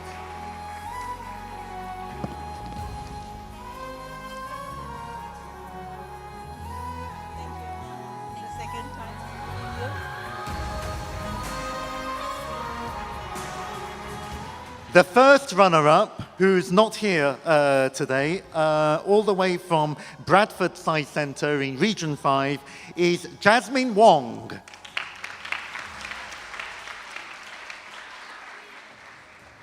And the winner of this year's poster competition, and hopefully, I think you've got a slide, haven't you, showing the winning poster, is for all the way from Aberdeen Centre in Region 8, Harshini Pitala.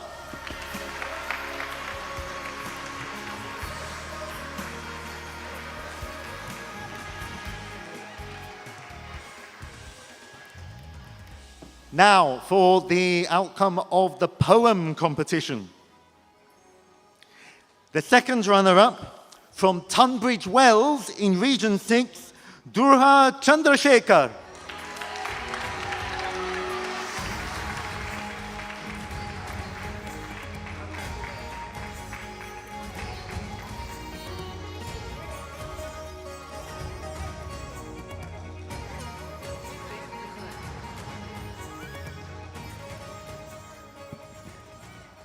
The first runner-up for the poem competition from Swindon Science Centre in Region 7 is Anish Tushanant.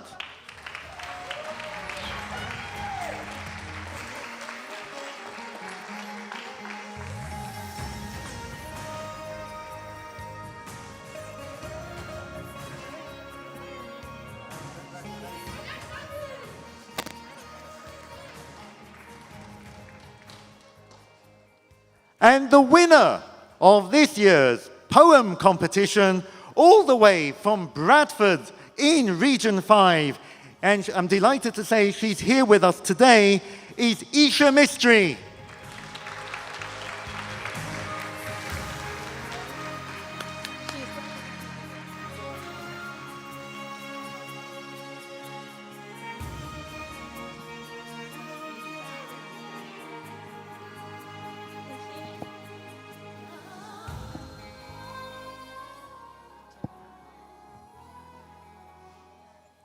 And just to say, Isha is kindly going to recite her poem for us. Please welcome Isha.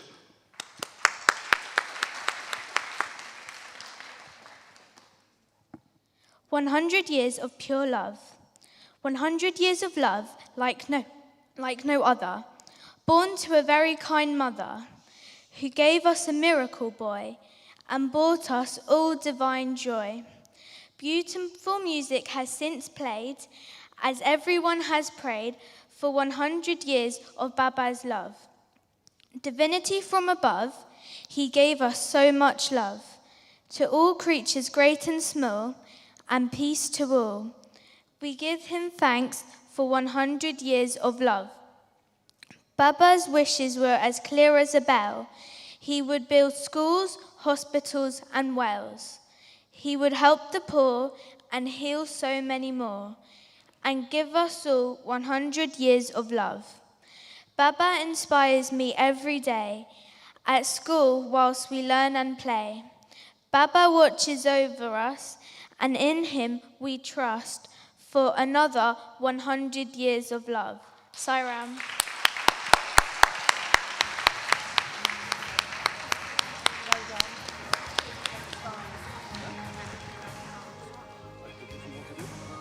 Go to Namaskar.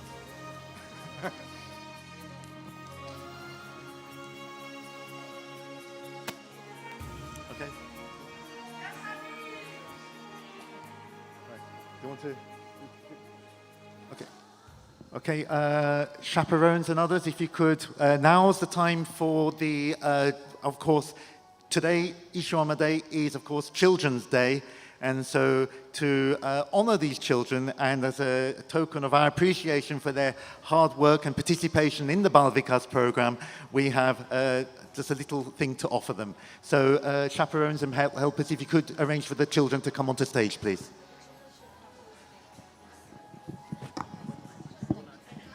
Yeah, they come.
is to love all, serve all. మనం అందరినీ ప్రేమించాలి, అందరినీ సేవించాలి. మనం సేవించడం కోసమే పుట్టాము. ఈ సర్వీసులో మనం ప్రయాణమైనప్పుడే మానవత్వం అనేటువంటిది సార్థకమవుతుంది.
స్వరూపులారా, the best way to love God is to love all, serve all.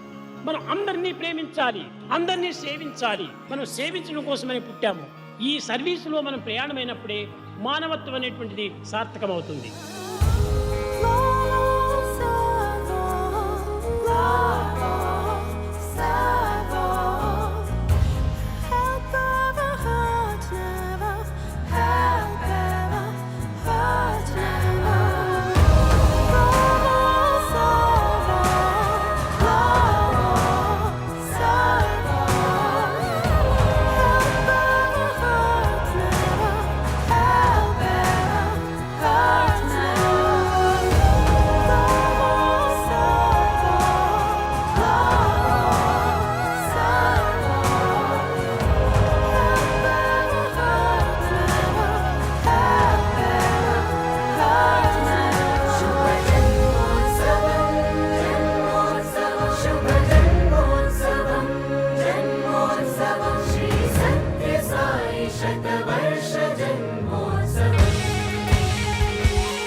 Satyanam Satyanam जी बोलो सत्यनाम सत्यनाम सत्यनाम जी बोलो सत्यनाम सत्यनाम सत्यनाम जी बोलो राम राम राम राम राम राम जी बोलो राम राम राम राम राम राम जी बोलो राम राम राम राम राम राम जी बोलो राम राम राम राम राम राम जी बोलो नित्य नित्य जपिए राम नाम जी बोलो नित्य नित्य जपिए राम नाम जी बोलो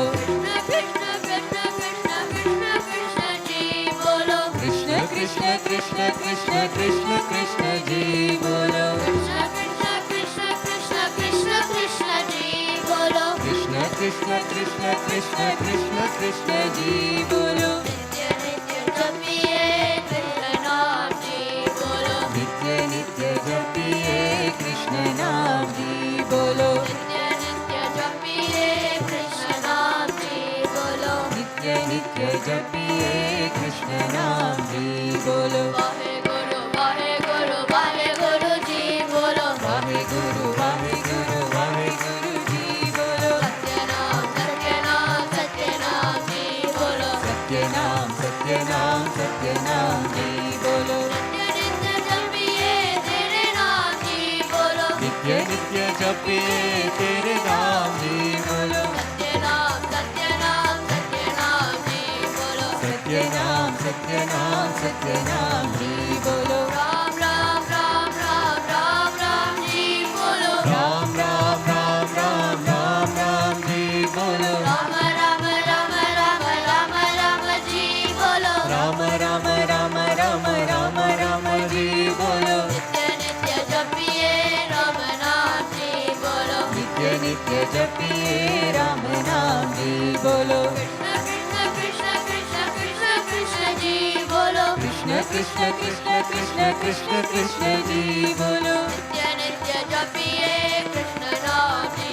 बोलो नित्य नित्य जपिए कृष्ण नाम जी बोलो गोविंद जय जय गोपाल जय जय गोविंद जय जय गोपाल जय जय राधा रमण हरि गोविंद जय जय राधा रमण हरि गोविंद जय जय गोविंद जय जय गोपाल जय जय गोविंद जय जय गोपाल जय जय गोविंद जय जय गोपाल जय जय गोविंद जय जय गोपाल जय जय राधा रमण हरि गोविंद जय जय राधा रमण हरि गोविंद जय जय राधा रमण हरि गोविंद जय जय राधा रमण हरि गोविंद जय जय गोविंद जय जय गोपाल जय जय गोविंद जय जय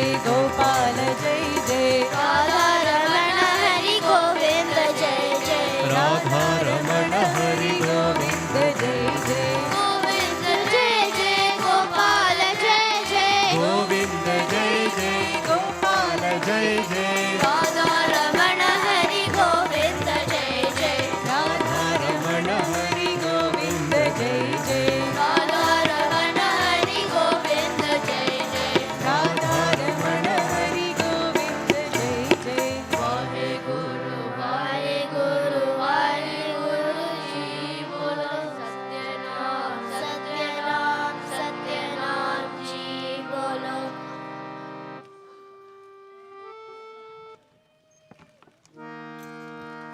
ॐ जय जगदीश हरे स्वामी सत्य साई हरे भक्तजना संरक्षक भक्तजना संरक्षक पति महेश्वरा ॐ जय जगदीश हरे शशिवदना शेखरा सर्वा प्राणपते स्वामी सर्वा प्राणपते आश्रित कल्पलते का श्रितकल्पलतिका आपद्बान्धवा ॐ जय जगदीश हरे मातपिता गुरुदैवं मरियन्तयु नीवे स्वामी मरियन्तयु नीवे नाद ब्रह्म जगन्नाथा नाद ब्रह्म जगन्नाथा नागेन्द्र शयना ॐ जय जगदीश हरे ओंकार रूप ओजस्वी ओ साई महादेवा सत्य साई महादेवा मंगलारती अंधुकु मंगलारती अंधुकु मंदर गिरिधारी ओम जय जगदीश हरे नारायण नारायण ओम सत्य नारायण नारायण नारायण ओम नारायण नारायण ओम सत्य नारायण नारायण ओम सत्य नारायण नारायण ओम जय सद्गुरुदेवा नारायण नारायण ओम सत्य नारायण नारायण नारायण ओम नारायण नारायण ओम सत्य नारायण नारायण ओम सत्य नारायण नारायण ओम जय सद्गुरुदेवा नारायण नारायण ओम सत्य नारायण नारायण नारायण ओम नारायण नारायण ओम सत्य नारायण नारायण ओम सत्य नारायण नारायण ओम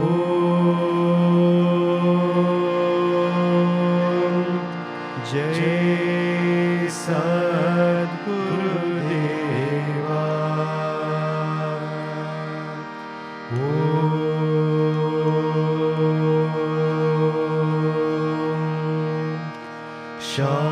शांति शांति शांति समस्त लोकाः सुखिनो भवन्तु समस्त लोकाः सुखिनो भवन्तु समस्त लोकाः सुखिनो भवन्तु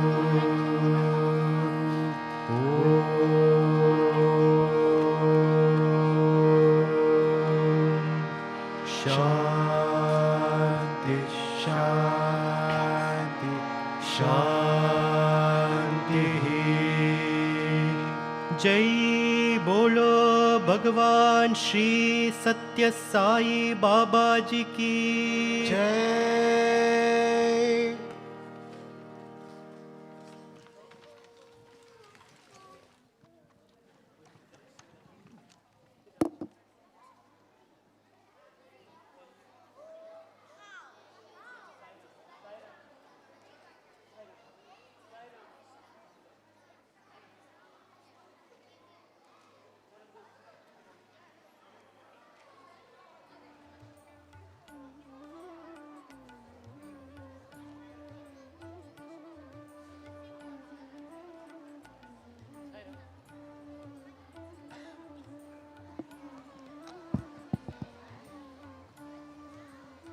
Sairam, we have now come to the end of the program. Thank you, Swami, for ensuring today went smoothly. Welcome to all the children who participated today, and thanks to all the gurus and parents. We hope you enjoyed today's program, and thank you all for coming today. Please could the children take their exhibits home. We would like to request if we could have help with clearing up. Have a safe journey home, Sairam.